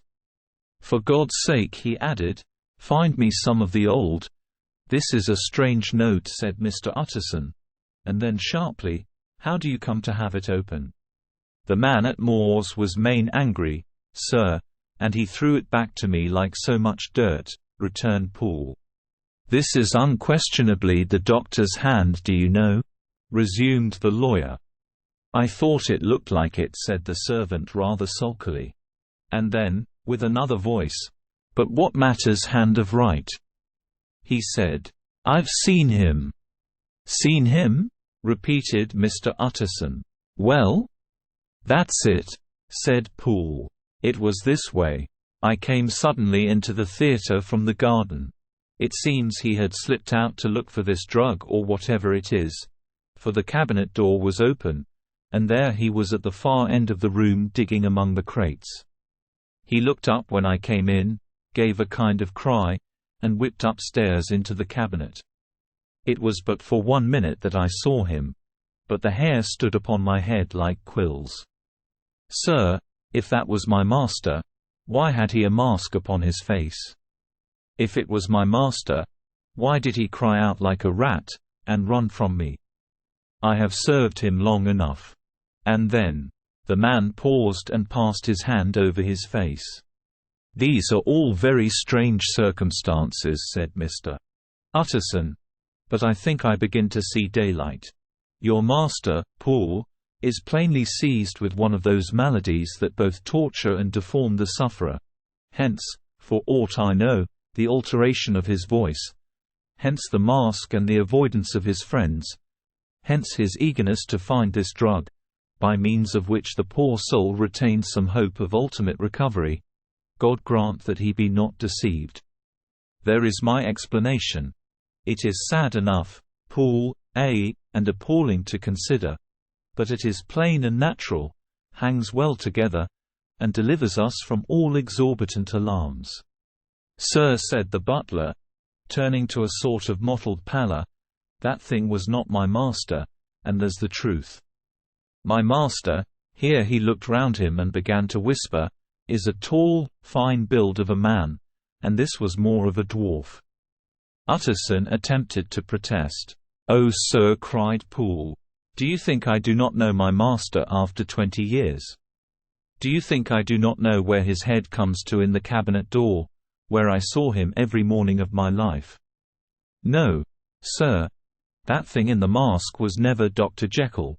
God knows what it was, but it was never Dr. Jekyll. And it is the belief of my heart that there was murder done. Paul, replied the lawyer. If you say that, it will become my duty to make certain. Much as I desire to spare your master's feelings, much as I am puzzled by this note which seems to prove him to be still alive, I shall consider it my duty to break in that door. Ah, Mr. Utterson, that's talking, cried the butler. And now comes the second question, resumed Utterson. Who is going to do it? Why, you and me, sir, was the undaunted reply. That's very well said, returned the lawyer. And whatever comes of it, I shall make it my business to see you are no loser. There is an axe in the theatre, continued Poole, and you might take the kitchen poker for yourself. The lawyer took that rude but weighty instrument into his hand, and balanced it. Do you know, Poole, he said, looking up, that you and I are about to place ourselves in a position of some peril? You may say so, sir, indeed, returned the butler. It is well, then, that we should be frank, said the other. We both think more than we have said. Let us make a clean breast. This masked figure that you saw, did you recognize it? Well, sir, it went so quick, and the creature was so doubled up, that I could hardly swear to that, was the answer. But if you mean, was it Mr. Hyde? Why, yes, I think it was. You see, it was much of the same bigness, and it had the same quick, light way with it. And then who else could have got in by the laboratory door? You have not forgot, sir, that at the time of the murder he had still the key with him. But that's not all. I don't know, Mr. Utterson, if you ever met this Mr. Hyde. Yes, said the lawyer. I once spoke with him.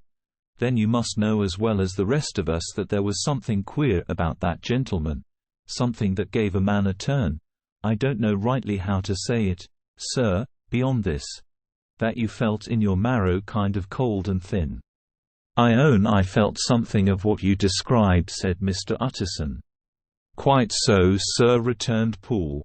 Well, when that masked thing like a monkey jumped from among the chemicals and whipped into the cabinet, it went down my spine like ice.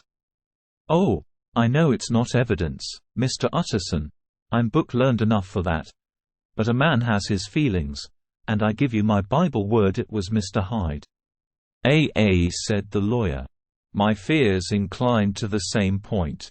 Evil, I fear, founded, evil was sure to come, of that connection. Truly, I believe you. I believe poor Harry is killed. And I believe his murderer, for what purpose, God alone can tell, is still lurking in his victim's room. "Well, let our name be Vengeance. Call Bradshaw." The footman came at the summons, very white and nervous. "Pull yourself together, Bradshaw," said the lawyer. "This suspense, I know, is telling upon all of you. But it is now our intention to make an end of it. Poole, here, and I are going to force our way into the cabinet. If all is well, my shoulders are broad enough to bear the blame. Meanwhile, lest anything should really be amiss, or any malefactor seek to escape by the back, you and the boy must go round the corner with a pair of good sticks and take your post at the laboratory door. We give you 10 minutes to get to your stations." As Bradshaw left, the lawyer looked at his watch. "And now, Poole, let us get to ours," he said, and taking the poker under his arm, led the way into the yard. The scud had banked over the moon, and it was now quite dark. The wind, which only broke in puffs and draughts into that deep well of building, tossed the light of the candle to and fro about their steps, until they came into the shelter of the theatre, where they sat down silently to wait. London hummed solemnly all around, but nearer at hand, the stillness was only broken by the sounds of a footfall moving to and fro along the cabinet floor. "So it will walk all day, sir," whispered Poole. And the better part of the night. Only when a new sample comes from the chemist, there's a bit of a break. "Ah, it's an ill conscience that's such an enemy to rest. Ah, sir, there's blood foully shed in every step of it. But hark again, a little closer. Put your heart in your ears, Mr. Utterson, and tell me, is that the doctor's foot?" The steps fell lightly and oddly, with a certain swing.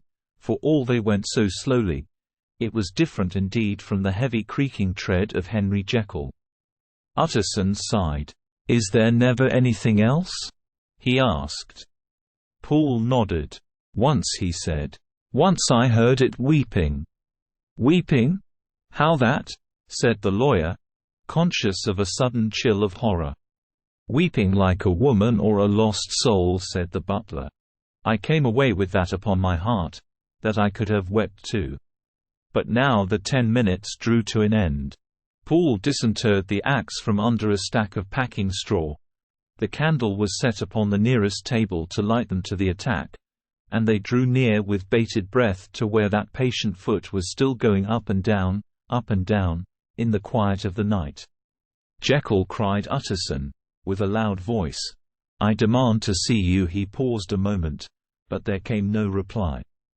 "I give you fair warning.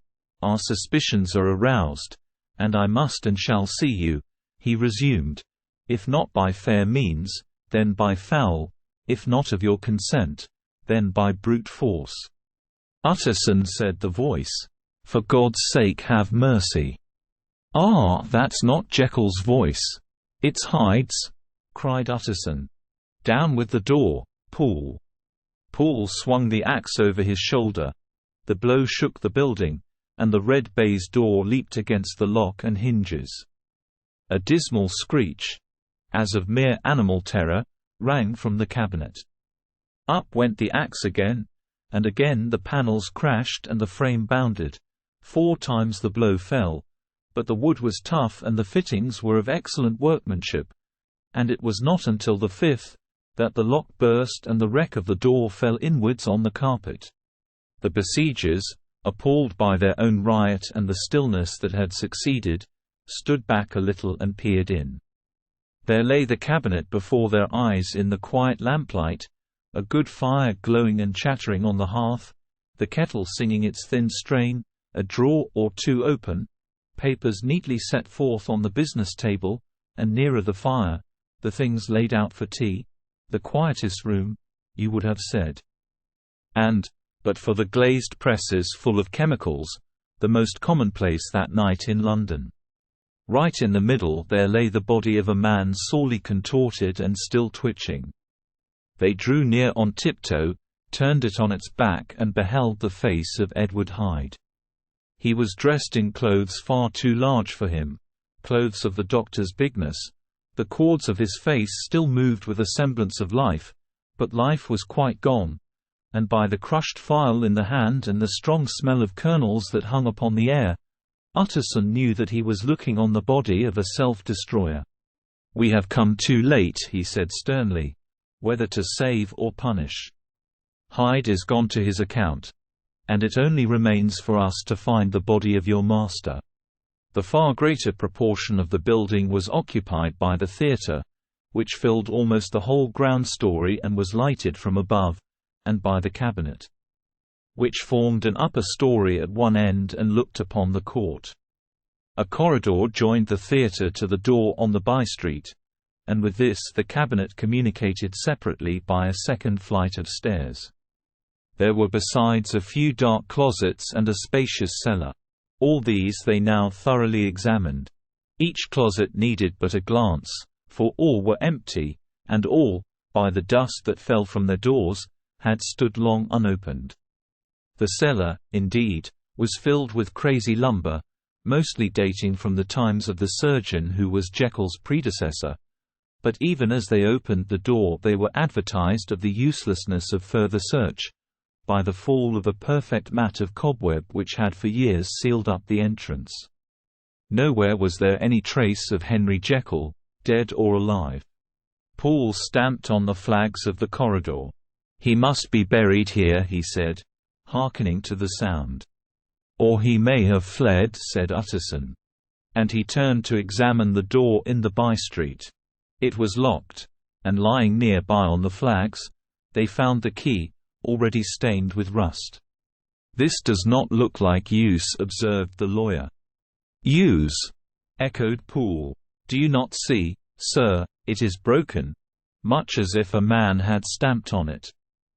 Continued Utterson, "and the fractures too are rusty." The two men looked at each other with a scare. "This is beyond me," Poole said the lawyer. "Let us go back to the cabinet." They mounted the stair in silence, and still with an occasional awestruck glance at the dead body, proceeded more thoroughly to examine the contents of the cabinet. At one table, there were traces of chemical work. Various measured heaps of some white salt being laid on glass saucers, as though for an experiment in which the unhappy man had been prevented. "That is the same drug that I was always bringing him," said Poole, and even as he spoke, the kettle with a startling noise boiled over. This brought them to the fireside, where the easy chair was drawn cosily up, and the tea-things stood ready to the sitter's elbow, the very sugar in the cup. There were several books on a shelf. One lay beside the tea-things open, and Utterson was amazed to find it a copy of a pious work, for which Jekyll had several times expressed a great esteem, annotated, in his own hand with startling blasphemies. Next, in the course of their review of the chamber, the searchers came to the cheval glass, into whose depths they looked with an involuntary horror. But it was so turned as to show them nothing but the rosy glow playing on the roof, the fire sparkling in 100 repetitions along the glazed front of the presses, and their own pale and fearful countenances stooping to look in. "This glass has seen some strange things, sir," whispered Poole. "And surely none stranger than itself," echoed the lawyer in the same tones. "For what did Jekyll—" He caught himself up at the word with a start, and then conquering the weakness, "What could Jekyll want with it?" he said. "You may say that," said Poole. Next they turned to the business table. On the desk, among the neat array of papers, a large envelope was uppermost, and bore, in the doctor's hand, the name of Mr. Utterson. The lawyer unsealed it, and several enclosures fell to the floor. The first was a will, drawn in the same eccentric terms as the one which he had returned 6 months before, to serve as a testament in case of death and as a deed of gift in case of disappearance, but in place of the name of Edward Hyde, the lawyer, with indescribable amazement read the name of Gabriel John Utterson. He looked at Poole, and then back at the paper, and last of all at the dead malefactor stretched upon the carpet. "My head goes round," he said.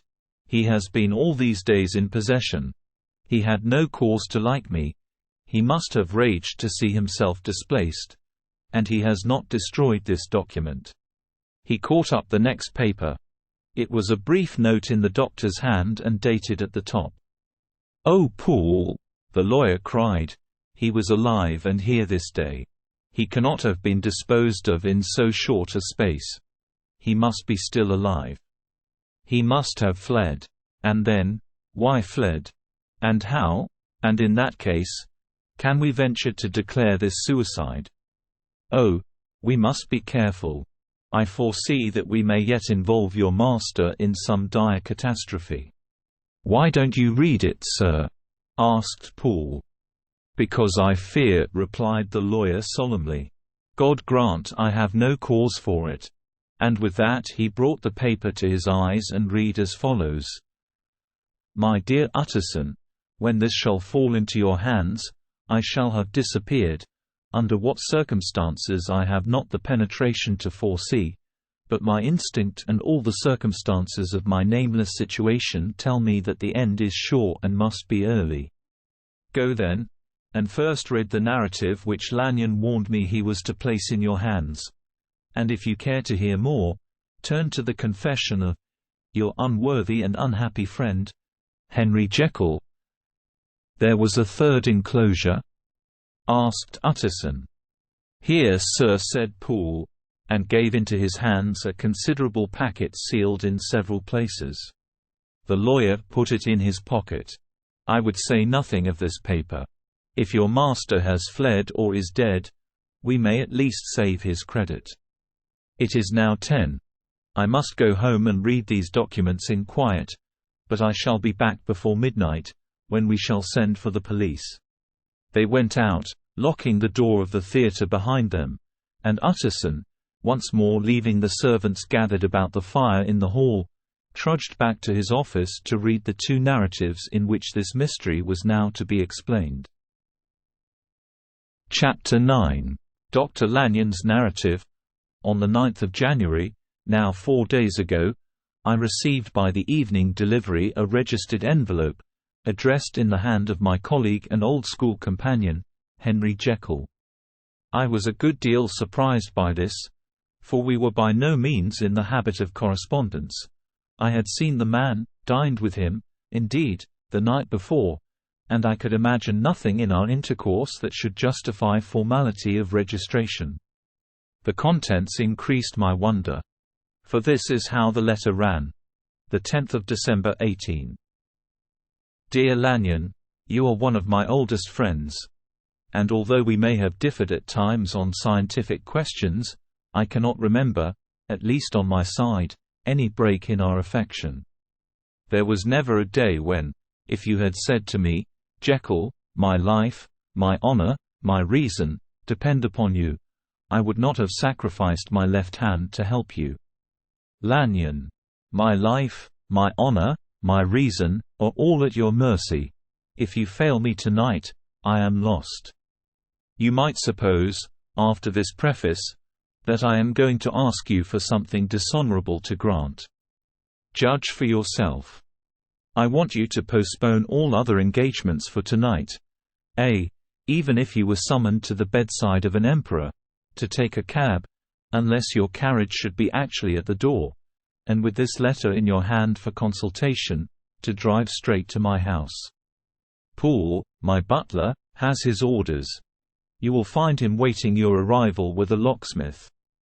The door of my cabinet is then to be forced, and you are to go in alone. To open the glazed press, letter E, on the left hand, breaking the lock if it be shut, and to draw out, with all its contents as they stand, the fourth drawer from the top or, which is the same thing, the third from the bottom. In my extreme distress of mind, I have a morbid fear of misdirecting you. But even if I am in error, you may know the right drawer by its contents, some powders, a file and a paper book. This drawer I beg of you to carry back with you to Cavendish Square exactly as it stands. That is the first part of the service. Now for the second. You should be back, if you set out at once on the receipt of this, long before midnight, but I will leave you that amount of margin, not only in the fear of one of those obstacles that can neither be prevented nor foreseen, but because an hour when your servants are in bed is to be preferred for what will then remain to do. At midnight, then, I have to ask you to be alone in your consulting room, to admit with your own hand into the house a man who will present himself in my name, and to place in his hands the drawer that you will have brought with you from my cabinet. Then you will have played your part and earned my gratitude completely. 5 minutes afterwards, if you insist upon an explanation, you will have understood that these arrangements are of capital importance, and that by the neglect of one of them, fantastic as they must appear, you might have charged your conscience with my death or the shipwreck of my reason. Confident as I am that you will not trifle with this appeal, my heart sinks and my hand trembles at the bare thought of such a possibility. Think of me at this hour, in a strange place, laboring under a blackness of distress that no fancy can exaggerate, and yet well aware that, if you will but punctually serve me, my troubles will roll away like a story that is told. Serve me, my dear Lanyon, and save your friend H.J. P.S. I had already sealed this up when a fresh terror struck upon my soul. It is possible that the post office may fail me, and this letter not come into your hands until tomorrow morning. In that case, dear Lanyon, do my errand when it shall be most convenient for you in the course of the day, and once more expect my messenger at midnight. It may then already be too late, and if that night passes without event, you will know that you have seen the last of Henry Jekyll. Upon the reading of this letter, I made sure my colleague was insane, but till that was proved beyond the possibility of doubt, I felt bound to do as he requested.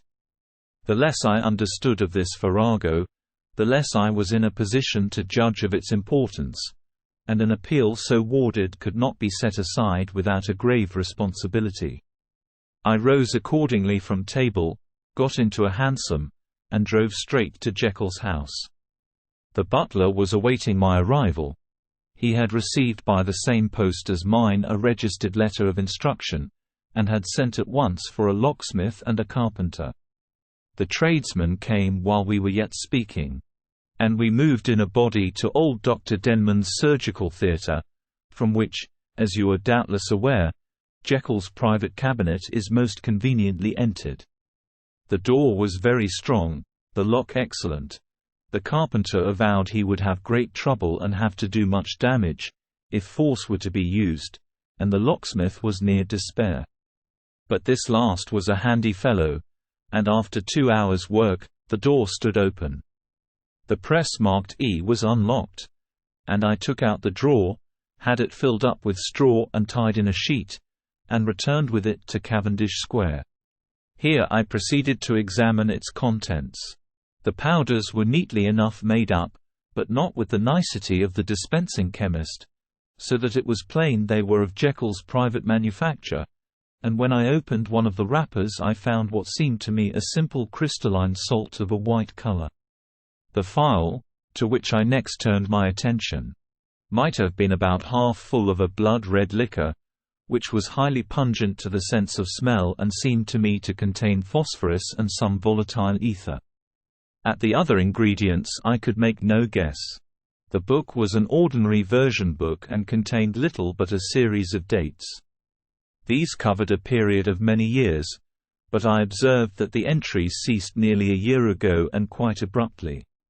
Here and there a brief remark was appended to a date, usually no more than a single word, double occurring perhaps 6 times in a total of several hundred entries, and once very early in the list and followed by several marks of exclamation, "Total failure." All this, though it whetted my curiosity, told me little that was definite. Here were a phial of some salt, and the record of a series of experiments that had led, like too many of Jekyll's investigations, to no end of practical usefulness. How could the presence of these articles in my house affect either the honor, the sanity, or the life of my flighty colleague? If his messenger could go to one place, why could he not go to another? And even granting some impediment, Why was this gentleman to be received by me in secret?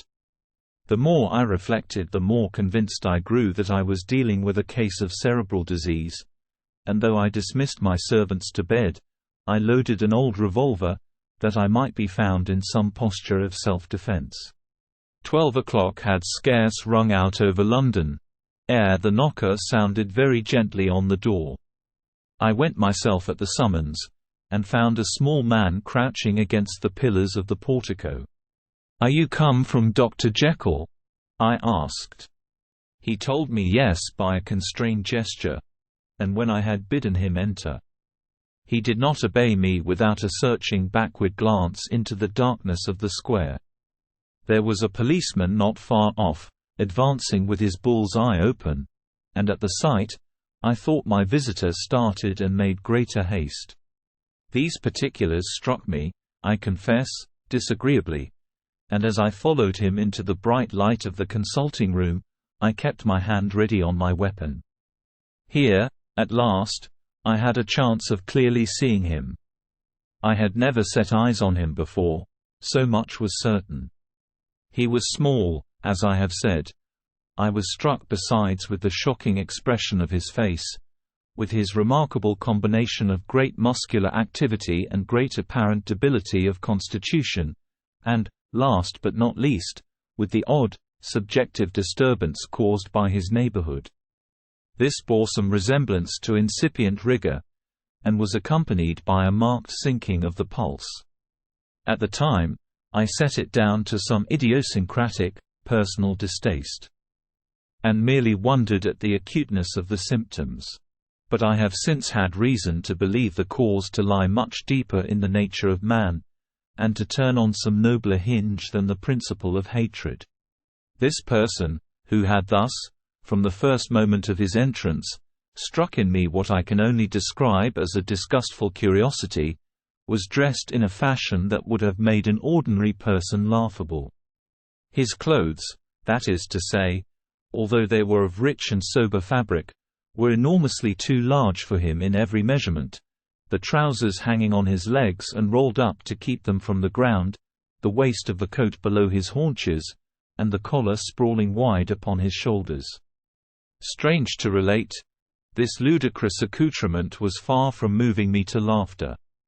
Rather, as there was something abnormal and misbegotten in the very essence of the creature that now faced me, something seizing, surprising and revolting, this fresh disparity seemed but to fit in with and to reinforce it.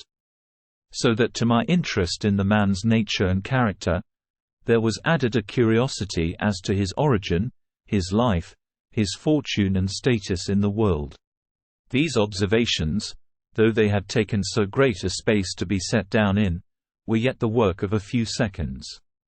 My visitor was, indeed, on fire with somber excitement. "Have you got it?" he cried. "Have you got it?" And so lively was his impatience that he even laid his hand upon my arm and sought to shake me. I put him back, conscious at his touch of a certain icy pang along my blood. "Come, sir," said one. "You forget that one have not yet the pleasure of your acquaintance. Be seated, if you please." And I showed him an example, and sat down myself in my customary seat and with as fair an imitation of my ordinary manner to a patient, as the lateness of the hour. The nature of my preoccupations, and the horror I had of my visitor, would suffer me to muster. "I beg your pardon, Dr. Lanyon," he replied civilly enough. "What you say is very well founded, and my impatience has shown its heels to my politeness. I come here at the instance of your colleague, Dr. Henry Jekyll, on a piece of business of some moment, and I understood." He paused and put his hand to his throat, and I could see, in spite of his collected manner, that he was wrestling against the approaches of the hysteria. I understood a draw, but here I took pity on my visitor's suspense, and some perhaps on my own growing curiosity. "There it is, sir," said I, pointing to the drawer, where it lay on the floor behind a table and still covered with the sheet. He sprang to it, and then paused, and laid his hand upon his heart. I could hear his teeth grate with the convulsive action of his jaws, and his face was so ghastly to see that I grew alarmed both for his life and reason. "Compose yourself," said one. He turned a dreadful smile to me, and as if with the decision of despair, plucked away the sheet. At sight of the contents, he uttered one loud sob of such immense relief that I sat petrified. And the next moment, in a voice that was already fairly well under control, "Have you a graduated glass?" he asked. I rose from my place with something of an effort and gave him what he asked. He thanked me with a smiling nod, measured out a few minims of the red tincture and added one of the powders. The mixture, which was at first of a reddish hue, began, in proportion as the crystals melted, to brighten in color, to effervesce audibly, and to throw off small fumes of vapor. Suddenly and at the same moment, the ebullition ceased and the compound changed to a dark purple, which faded again more slowly to a watery green. My visitor, who had watched these metamorphoses with a keen eye, smiled, set down the glass upon the table, and then turned and looked upon me with an air of scrutiny. "And now," said he, "to settle what remains. Will you be wise? Will you be guided? Will you suffer me to take this glass in my hand and to go forth from your house without further parley? Or has the greed of curiosity too much command of you? Think before you answer, for it shall be done as you decide. As you decide, you shall be left as you were before, and neither richer nor wiser, unless the sense of service rendered to a man in mortal distress may be counted as a kind of riches of the soul.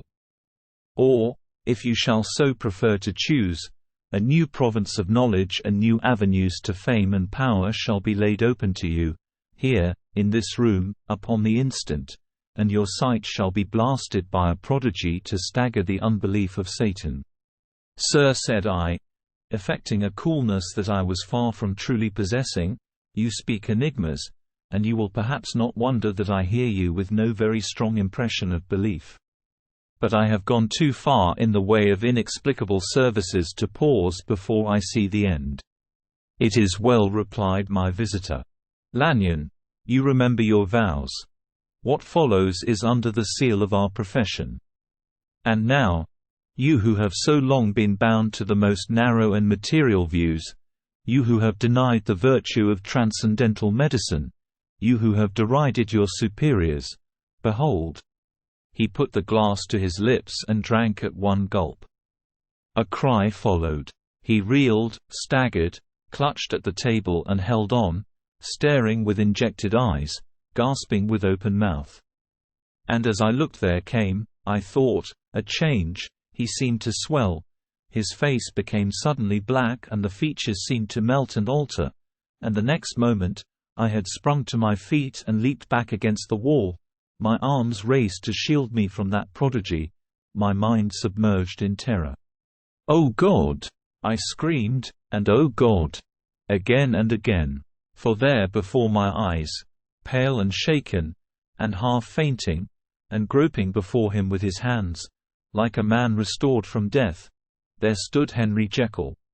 What he told me in the next hour, I cannot bring my mind to set on paper.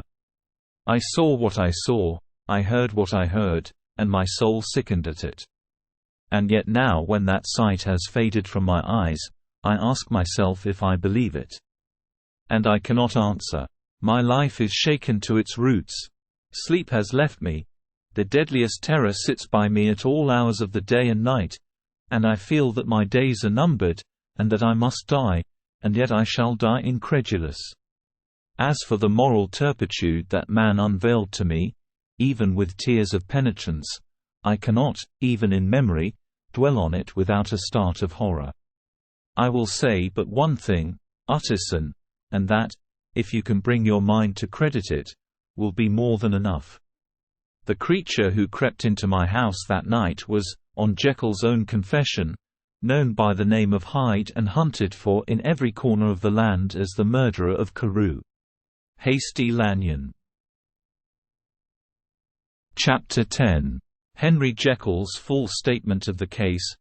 I was born in the year 18, to a large fortune, endowed besides with excellent parts, inclined by nature to industry, fond of the respect of the wise and good among my fellowmen, and thus, as might have been supposed, with every guarantee of an honorable and distinguished future.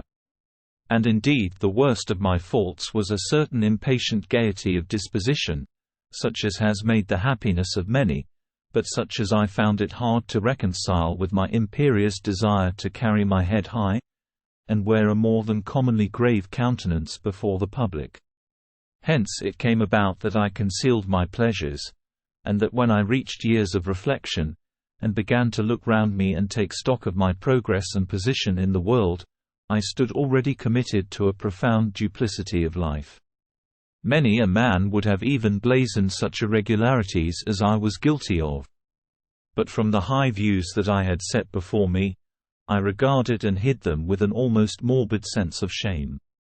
It was thus rather the exacting nature of my aspirations than any particular degradation in my faults, that made me what I was, and, with even a deeper trench than in the majority of men, severed in me those provinces of good and ill which divide and compound man's dual nature. In this case, I was driven to reflect deeply and inveterately on that hard law of life, which lies at the root of religion and is one of the most plentiful springs of distress. Though so profound a double-dealer, I was in no sense a hypocrite. Both sides of me were in dead earnest. I was no more myself when I laid aside restraint and plunged in shame, than when I labored, in the eye of day, at the furtherance of knowledge or the relief of sorrow and suffering. And it chanced that the direction of my scientific studies, which led wholly towards the mystic and the transcendental, reacted and shed a strong light on this consciousness of the perennial war among my members. With every day, and from both sides of my intelligence, the moral and the intellectual, I thus drew steadily nearer to that truth, by whose partial discovery I have been doomed to such a dreadful shipwreck, that man is not truly one, but truly two. I say two, because the state of my own knowledge does not pass beyond that point. Others will follow, others will outstrip me on the same lines. And I hazard the guess that man will be ultimately known for a mere polity of multifarious, incongruous and independent denizens. I, for my part, from the nature of my life, advanced infallibly in one direction and in one direction only. It was on the moral side, and in my own person, that I learned to recognize the thorough and primitive duality of man. I saw that, of the two natures that contended in the field of my consciousness, even if I could rightly be said to be either, it was only because I was radically both. And from an early date, even before the course of my scientific discoveries had begun to suggest the most naked possibility of such a miracle, I had learned to dwell with pleasure, as a beloved daydream, on the thought of the separation of these elements. If each, I told myself, could be housed in separate identities, life would be relieved of all that was unbearable. The unjust might go his way, delivered from the aspirations and remorse of his more upright twin. And the just could walk steadfastly and securely on his upward path, doing the good things in which he found his pleasure, and no longer exposed to disgrace and penitence by the hands of this extraneous evil. It was the curse of mankind that these incongruous faggots were thus bound together, that in the agonized womb of consciousness, these polar twins should be continuously struggling. How, then, were they dissociated? I was so far in my reflections when, as I have said, a side light began to shine upon the subject from the laboratory table. I began to perceive more deeply than it has ever yet been stated, the trembling immateriality, the mist-like transience, of this seemingly so solid body in which we walk attired. Certain agents I found to have the power to shake and pluck back that fleshly vestment, even as a wind might toss the curtains of a pavilion. For two good reasons, I will not enter deeply into this scientific branch of my confession. First, because I have been made to learn that the doom and burthen of our life is bound for ever on man's shoulders, and when the attempt is made to cast it off, it but returns upon us with more unfamiliar and more awful pressure. Second, because, as my narrative will make, alas, too evident, my discoveries were incomplete. Enough, then, that I not only recognized my natural body from the mere aura and effulgence of certain of the powers that made up my spirit, but managed to compound a drug by which these powers should be dethroned from their supremacy, and a second form and countenance substituted, none the less natural to me because they were the expression and bore the stamp of lower elements in my soul. I hesitated long before I put this theory to the test of practice. I knew well that I risked death. For any drug that so potently controlled and shook the very fortress of identity, might, by the least scruple of an overdose or at the least inopportunity in the moment of exhibition, utterly blot out that immaterial tabernacle which I looked to it to change. But the temptation of a discovery so singular and profound at last overcame the suggestions of alarm. I had long since prepared my tincture. I purchased at once, from a firm of wholesale chemists, a large quantity of a particular salt which I knew, from my experiments, to be the last ingredient required. And late one accursed night, I compounded the elements, watched them boil and smoke together in the glass, and when the ebullition had subsided, with a strong glow of courage, drank off the potion. The most racking pangs succeeded. A grinding in the bones, deadly nausea, and a horror of the spirit that cannot be exceeded at the hour of birth or death. Then these agonies began swiftly to subside, and I came to myself as if out of a great sickness. There was something strange in my sensations, something indescribably new and, from its very novelty, incredibly sweet. I felt younger, lighter, happier in body. Within I was conscious of a heady recklessness, a current of disordered sensual images running like a mill race in my fancy, a solution of the bonds of obligation, an unknown but not an innocent freedom of the soul. I knew myself, at the first breath of this new life, to be more wicked, tenfold more wicked, sold a slave to my original evil, and the thought, in that moment, braced and delighted me like wine. I stretched out my hands, exulting in the freshness of these sensations, and in the act, I was suddenly aware that I had lost in stature. There was no mirror, at that date, in my room. That which stands beside me as I write, was brought there later on and for the very purpose of these transformations. The night, however, was far gone into the morning. The morning, black as it was nearly ripe for the conception of the day.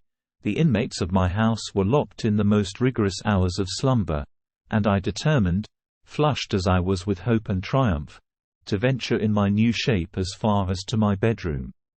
I crossed the yard, wherein the constellations looked down upon me. I could have thought, with wonder, the first creature of that sort that their unsleeping vigilance had yet disclosed to them. I stole through the corridors, a stranger in my own house, and coming to my room, I saw for the first time the appearance of Edward Hyde. I must here speak by theory alone, saying not that which I know, but that which I suppose to be most probable. The evil side of my nature, to which I had now transferred the stamping efficacy, was less robust and less developed than the good which I had just deposed. Again, in the course of my life, which had been, after all, 9/10 a life of effort, virtue and control, it had been much less exercised and much less exhausted. And hence, as I think, it came about that Edward Hyde was so much smaller, slighter and younger than Henry Jekyll. Even as good shone upon the countenance of the one, evil was written broadly and plainly on the face of the other. Evil besides, which I must still believe to be the lethal side of man, had left on that body an imprint of deformity and decay. And yet when I looked upon that ugly idol in the glass, I was conscious of no repugnance, rather of a leap of welcome. This, too, was myself. It seemed natural and human. In my eyes it bore a livelier image of the spirit, it seemed more express and single, than the imperfect and divided countenance I had been hitherto accustomed to call mine. And in so far I was doubtless right. I have observed that when I wore the semblance of Edward Hyde, none could come near to me at first without a visible misgiving of the flesh.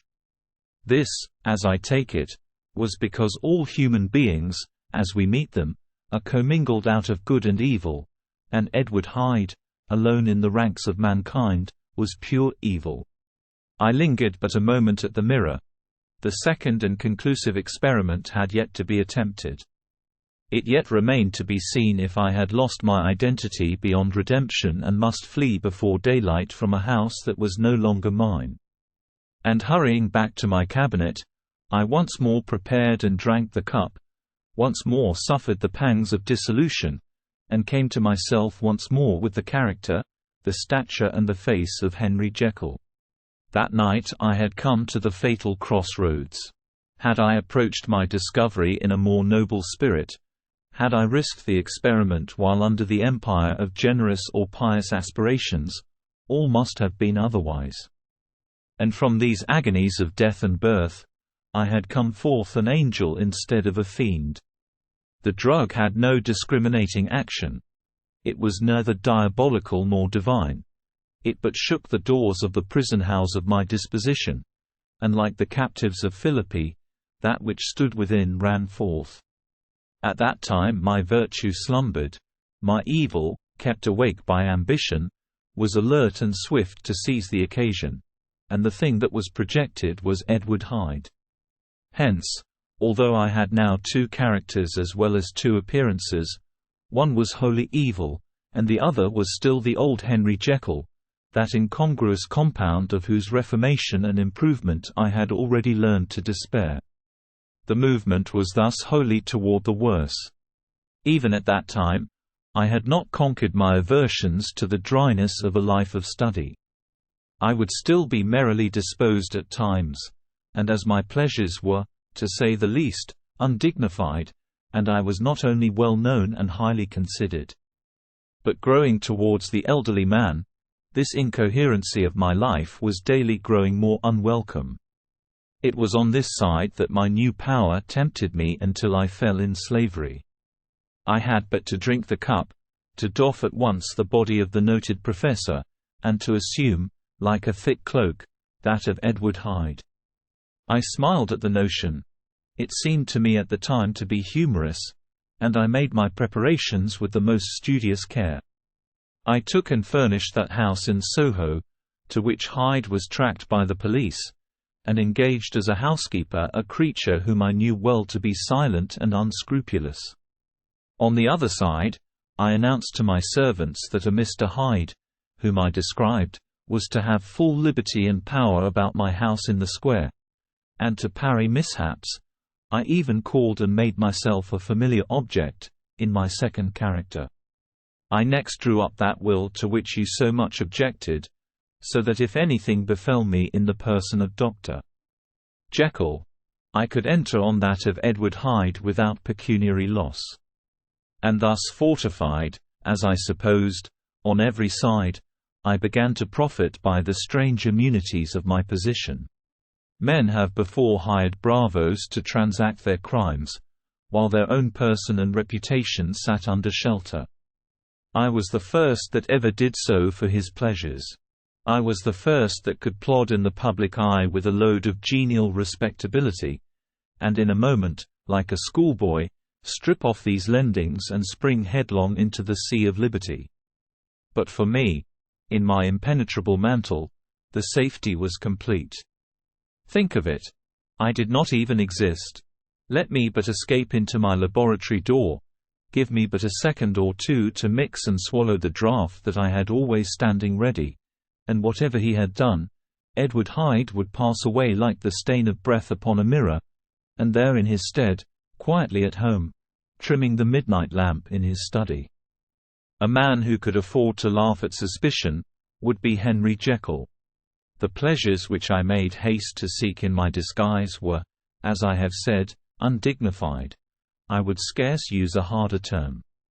But in the hands of Edward Hyde, they soon began to turn toward the monstrous. When I would come back from these excursions, I was often plunged into a kind of wonder at my vicarious depravity. This familiar that I called out of my own soul, and sent forth alone to do his good pleasure, was a being inherently malign and villainous, his every act and thought centered on self, drinking pleasure with bestial avidity from any degree of torture to another, relentless like a man of stone. Henry Jekyll stood at times aghast before the acts of Edward Hyde, but the situation was apart from ordinary laws, and insidiously relaxed the grasp of conscience. It was Hyde, after all, and Hyde alone, that was guilty. Jekyll was no worse. He woke again to his good qualities seemingly unimpaired. He would even make haste, where it was possible, to undo the evil done by Hyde. And thus his conscience slumbered. Into the details of the infamy at which I thus connived, for even now I can scarce grant that I committed it, I have no design of entering. I mean but to point out the warnings and the successive steps with which my chastisement approached. I met with one accident which, as it brought on no consequence, I shall no more than mention. An act of cruelty to a child aroused against me the anger of a passer-by, whom I recognized the other day in the person of your kinsman. The doctor and the child's family joined him. There were moments when I feared for my life. And at last, in order to pacify their too just resentment, Edward Hyde had to bring them to the door, and pay them in a cheque drawn in the name of Henry Jekyll. But this danger was easily eliminated from the future, by opening an account at another bank in the name of Edward Hyde himself. And when, by sloping my own hand backward, I had supplied my double with a signature, I thought I sat beyond the reach of fate. Some 2 months before the murder of Sir Danvers, I had been out for one of my adventures, had returned at a late hour, and woke the next day in bed with somewhat odd sensations. It was in vain I looked about me. In vain I saw the decent furniture and tall proportions of my room in the square. In vain that I recognized the pattern of the bed curtains and the design of the mahogany frame. Something still kept insisting that I was not where I was, that I had not wakened where I seemed to be, but in the little room in Soho where I was accustomed to sleep in the body of Edward Hyde. I smiled to myself, and in my psychological way, began lazily to inquire into the elements of this illusion, occasionally, even as I did so, dropping back into a comfortable morning doze. I was still so engaged when, in one of my more wakeful moments, my eyes fell upon my hand. Now the hand of Henry Jekyll, as you have often remarked, was professional in shape and size. It was large, firm, white and comely. But the hand which I now saw, clearly enough, in the yellow light of a mid-London morning, lying half shut on the bedclothes, was lean, corded, knuckly, of a dusky pallor and thickly shaded with a swart growth of hair. It was the hand of Edward Hyde. I must have stared upon it for near half a minute, sunk as I was in the mere stupidity of wonder, before terror woke up in my breast as sudden and startling as the crash of cymbals, and bounding from my bed I rushed to the mirror. At the sight that met my eyes, my blood was changed into something exquisitely thin and icy. Yes, I had gone to bed Henry Jekyll, I had awakened Edward Hyde. How was this to be explained? I asked myself. And then, with another bound of terror, how was it to be remedied? It was well on in the morning. The servants were up. All my drugs were in the cabinet. A long journey down 2 pairs of stairs, through the back passage, across the open court and through the anatomical theatre, from where I was then standing horror-struck. It might indeed be possible to cover my face, but of what use was that, when I was unable to conceal the alteration in my stature? And then with an overpowering sweetness of relief, it came back upon my mind that the servants were already used to the coming and going of my second self. I had soon dressed, as well as I was able, in clothes of my own size, had soon passed through the house, where Bradshaw stared and drew back at seeing Mr. Hyde at such an hour and in such a strange array, and 10 minutes later, Dr. Jekyll had returned to his own shape and was sitting down, with a darkened brow, to make a feint of breakfasting. Small indeed was my appetite. This inexplicable incident, this reversal of my previous experience, seemed, like the Babylonian finger on the wall, to be spelling out the letters of my judgment. And I began to reflect more seriously than ever before on the issues and possibilities of my double existence. That part of me which I had the power of projecting, had lately been much exercised and nourished. It had seemed to me of late as though the body of Edward Hyde had grown in stature, as though, when I wore that form, I were conscious of a more generous tide of blood. And I began to spy a danger that, if this were much prolonged, the balance of my nature might be permanently overthrown, the power of voluntary change be forfeited, and the character of Edward Hyde become irrevocably mine. The power of the drug had not been always equally displayed. Once, very early in my career, it had totally failed me. Since then I had been obliged on more than one occasion to double, and once, with infinite risk of death, to treble the amount. And these rare uncertainties had cast hitherto the sole shadow on my contentment. Now, however, and in the light of that morning's accident, I was led to remark that whereas, in the beginning, the difficulty had been to throw off the body of Jekyll, it had of late gradually but decidedly transferred itself to the other side. All things therefore seemed to point to this, that I was slowly losing hold of my original and better self, and becoming slowly incorporated with my second and worse. Between these two, I now felt I had to choose. My two natures had memory in common, but all other faculties were most unequally shared between them. Jekyll, who was composite, now with the most sensitive apprehensions, now with a greedy gusto, projected and shared in the pleasures and adventures of Hyde. But Hyde was indifferent to Jekyll, or but remembered him as the mountain bandit remembers the cavern in which he conceals himself from pursuit. Jekyll had more than a father's interest. Hyde had more than a son's indifference. To cast in my lot with Jekyll was to die to those appetites which I had long secretly indulged and had of late begun to pamper. To cast it in with Hyde was to die to 1,000 interests and aspirations, and to become, at a blow and forever, despised and friendless. The bargain might appear unequal, but there was still another consideration in the scales, for while Jekyll would suffer smartingly in the fires of abstinence, Hyde would be not even conscious of all that he had lost. Strange as my circumstances were, the terms of this debate are as old and commonplace as man.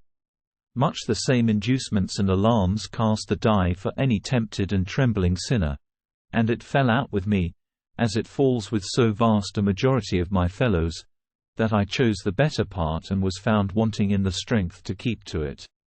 Yes, I preferred the elderly and discontented doctor, surrounded by friends and cherishing honest hopes, and bade a resolute farewell to the liberty, the comparative youth, the light step, leaping impulses and secret pleasures, that I had enjoyed in the disguise of Hyde.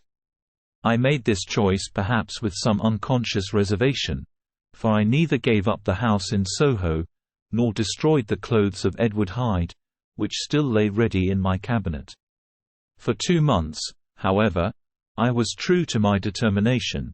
For 2 months, I led a life of such severity as I had never before attained to, and enjoyed the compensations of an approving conscience.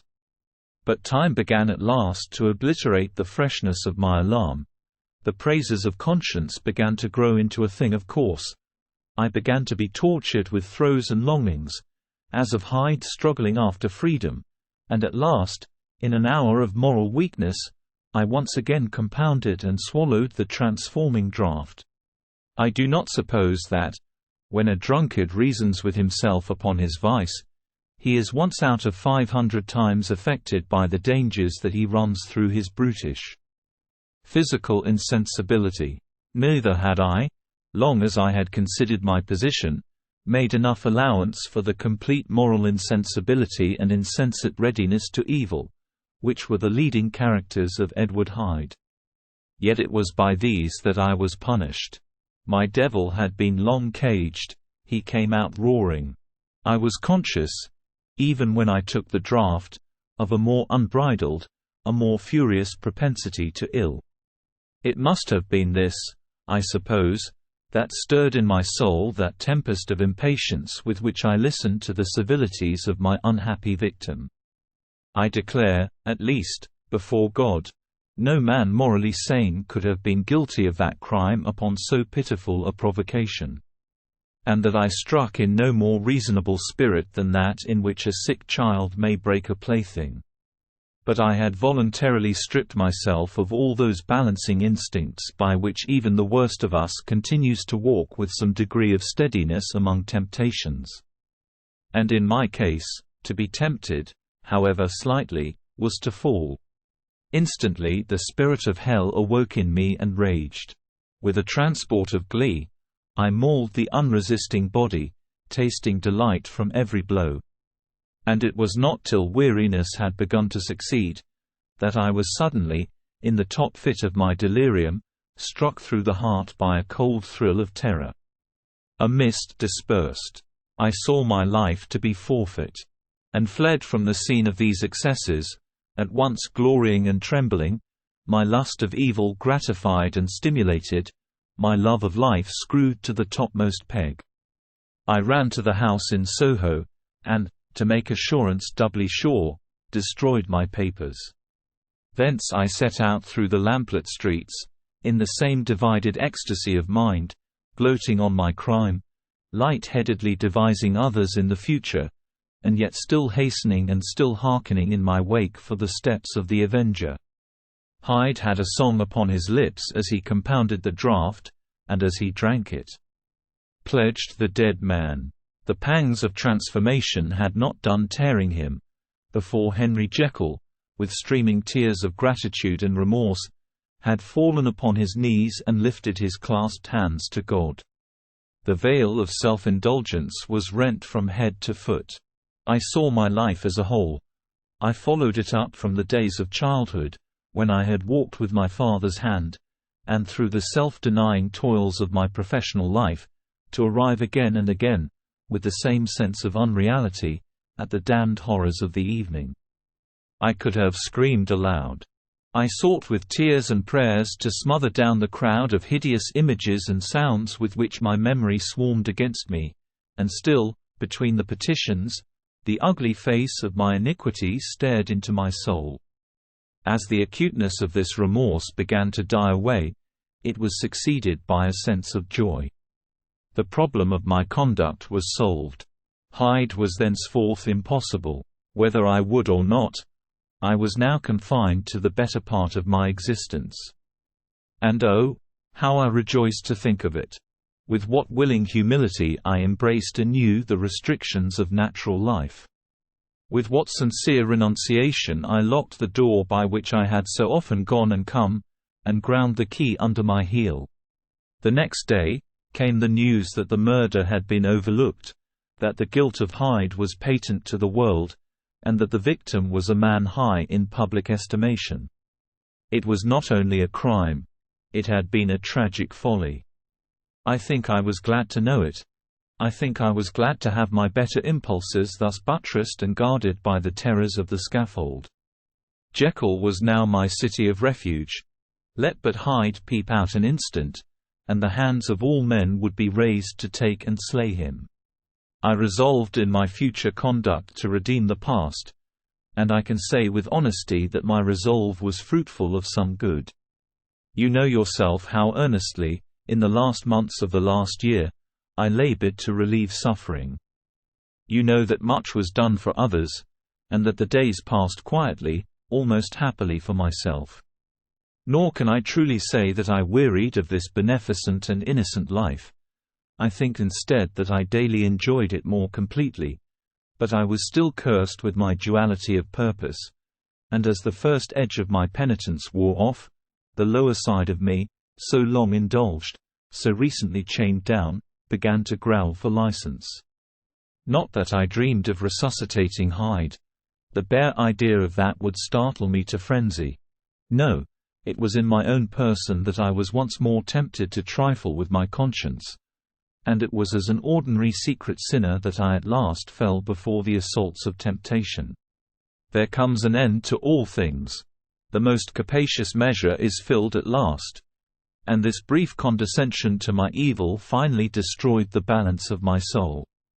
And yet I was not alarmed. The fall seemed natural, like a return to the old days before I had made my discovery.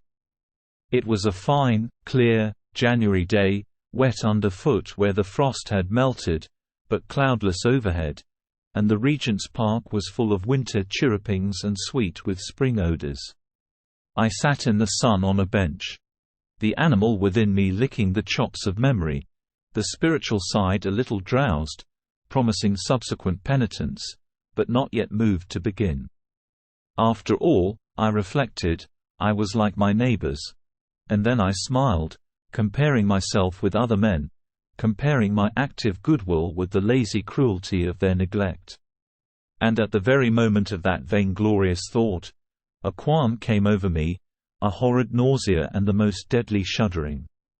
These passed away, and left me faint, and then as in its turn faintness subsided, I began to be aware of a change in the temper of my thoughts, a greater boldness, a contempt of danger, a solution of the bonds of obligation. I looked down. My clothes hung formlessly on my shrunken limbs. The hand that lay on my knee was corded and hairy. I was once more Edward Hyde. A moment before I had been safe of all men's respect, wealthy, beloved, the cloth laying for me in the dining room at home, and now I was the common quarry of mankind, hunted, houseless, a known murderer, thrall to the gallows. My reason wavered, but it did not fail me utterly.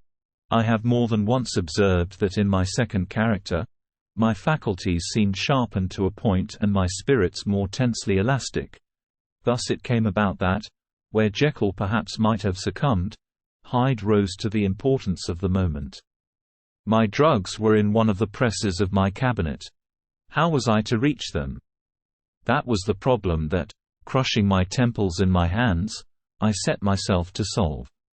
The laboratory door I had closed.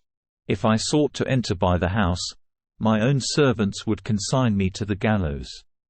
I saw I must employ another hand, and thought of Lanyon. How was he to be reached? How persuaded?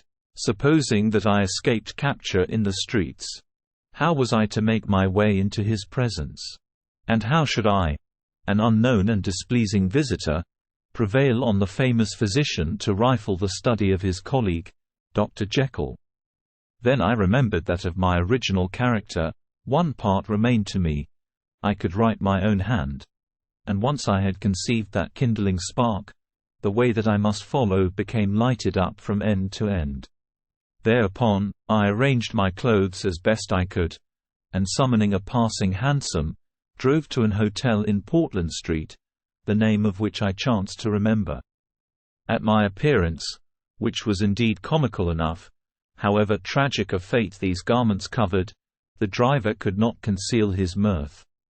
I gnashed my teeth upon him with a gust of devilish fury, and the smile withered from his face, happily for him, yet more happily for myself, for in another instant I had certainly dragged him from his perch.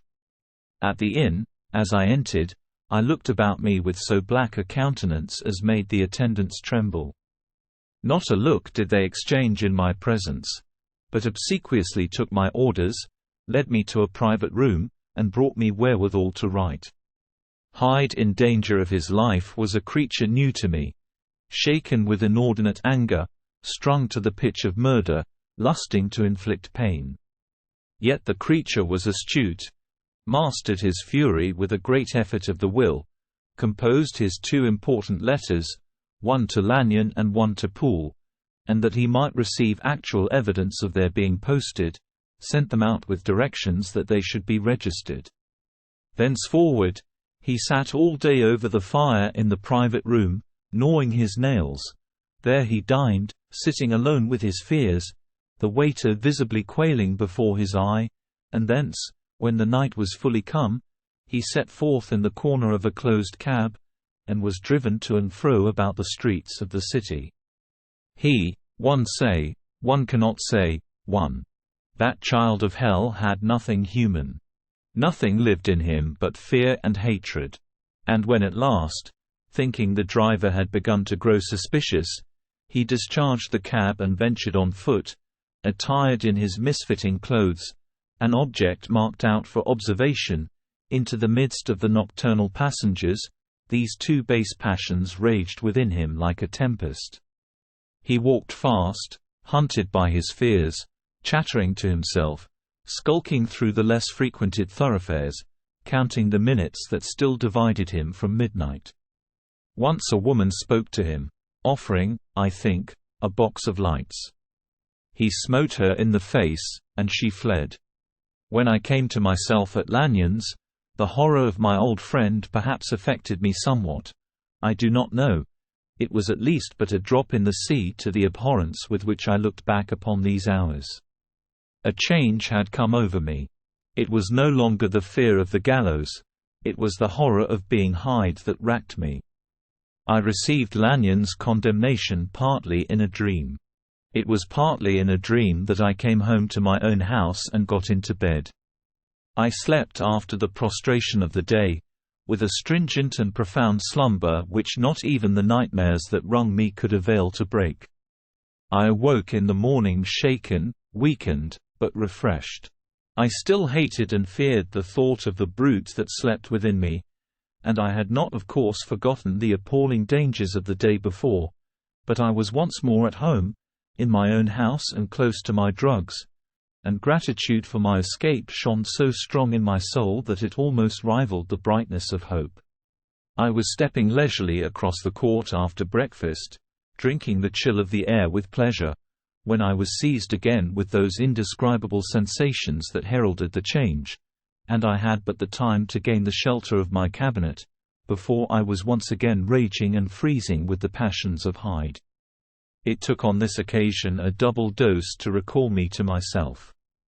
And alas! 6 hours after, as I sat looking sadly in the fire, the pangs returned, and the drug had to be re-administered. In short, from that day forth it seemed only by a great effort as of gymnastics, and only under the immediate stimulation of the drug, that I was able to wear the countenance of Jekyll. At all hours of the day and night, I would be taken with the premonitory shudder. Above all, if I slept, or even dozed for a moment in my chair, it was always as Hyde that I awakened. Under the strain of this continually impending doom and by the sleeplessness to which I now condemned myself, even beyond what I had thought possible to man, I became, in my own person, a creature eaten up and emptied by fever, languidly weak both in body and mind, and solely occupied by one thought, the horror of my other self. But when I slept, or when the virtue of the medicine wore off, I would leap almost without transition, for the pangs of transformation grew daily less marked, into the possession of a fancy brimming with images of terror. A soul boiling with causeless hatreds, and a body that seemed not strong enough to contain the raging energies of life. The powers of Hyde seemed to have grown with the sickliness of Jekyll. And certainly the hate that now divided them was equal on each side. With Jekyll, it was a thing of vital instinct. He had now seen the full deformity of that creature that shared with him some of the phenomena of consciousness, and was co-heir with him to death. And beyond these links of community, which in themselves made the most poignant part of his distress, he thought of Hyde, for all his energy of life, as of something not only hellish but inorganic. This was the shocking thing. That the slime of the pit seemed to utter cries and voices. that the amorphous dust gesticulated and sinned, that what was dead, and had no shape, should usurp the offices of life. And this again, that that insurgent horror was knit to him closer than a wife, closer than an eye, lay caged in his flesh, where he heard it mutter and felt it struggle to be born. And at every hour of weakness, and in the confidence of slumber, prevailed against him, and deposed him out of life. The hatred of Hyde for Jekyll was of a different order. His terror of the gallows drove him continually to commit temporary suicide, and return to his subordinate station of a part instead of a person. But he loathed the necessity, he loathed the despondency into which Jekyll was now fallen, and he resented the dislike with which he was himself regarded. Hence the ape-like tricks that he would play me, scrawling in my own hand blasphemies on the pages of my books, burning the letters and destroying the portrait of my father, and indeed, had it not been for his fear of death, he would long ago have ruined himself in order to involve me in the ruin. But his love of life is wonderful. I go further. I, who sicken and freeze at the mere thought of him, when I recall the abjection and passion of this attachment, and when I know how he fears my power to cut him off by suicide, I find it in my heart to pity him. It is useless, and the time awfully fails me, to prolong this description. No one has ever suffered such torments. Let that suffice. And yet even to these, habit brought, no, not alleviation, but a certain callousness of soul, a certain acquiescence of despair. And my punishment might have gone on for years, but for the last calamity which has now fallen, and which has finally severed me from my own face and nature. My provision of the salt, which had never been renewed since the date of the first experiment, began to run low. I sent out for a fresh supply and mixed the draught. The ebullition followed, and the first change of color, not the second. I drank it and it was without efficiency. You will learn from Poole how I have had London ransacked. It was in vain. And I am now persuaded that my first supply was impure, and that it was that unknown impurity which lent efficacy to the draught. About a week has passed. And I am now finishing this statement under the influence of the last of the old powders. This, then, is the last time, short of a miracle, that Henry Jekyll can think his own thoughts or see his own face, now how sadly altered, in the glass. Nor must I delay too long to bring my writing to an end. For if my narrative has hitherto escaped destruction, it has been by a combination of great prudence and great good luck. Should the throes of change take me in the act of writing it, Hyde will tear it in pieces. But if some time shall have elapsed after I have laid it by, his wonderful selfishness and circumscription to the moment will probably save it once again from the action of his ape-like spite. And indeed the doom that is closing on us both has already changed and crushed him. Half an hour from now, when I shall again and forever re-indue that hated personality, I know how I shall sit shuddering and weeping in my chair, or continue, with the most strained and fear-struck ecstasy of listening, to pace up and down this room, my last earthly refuge, and give ear to every sound of menace. Will Hyde die upon the scaffold? Or will he find courage to release himself at the last moment? God knows. I am careless. This is my true hour of death, and what is to follow concerns another than myself. Here then, as I lay down the pen and proceed to seal up my confession, I bring the life of that unhappy Henry Jekyll to an end. Thanks for listening. Please subscribe to channel The Classic Narrator for future release.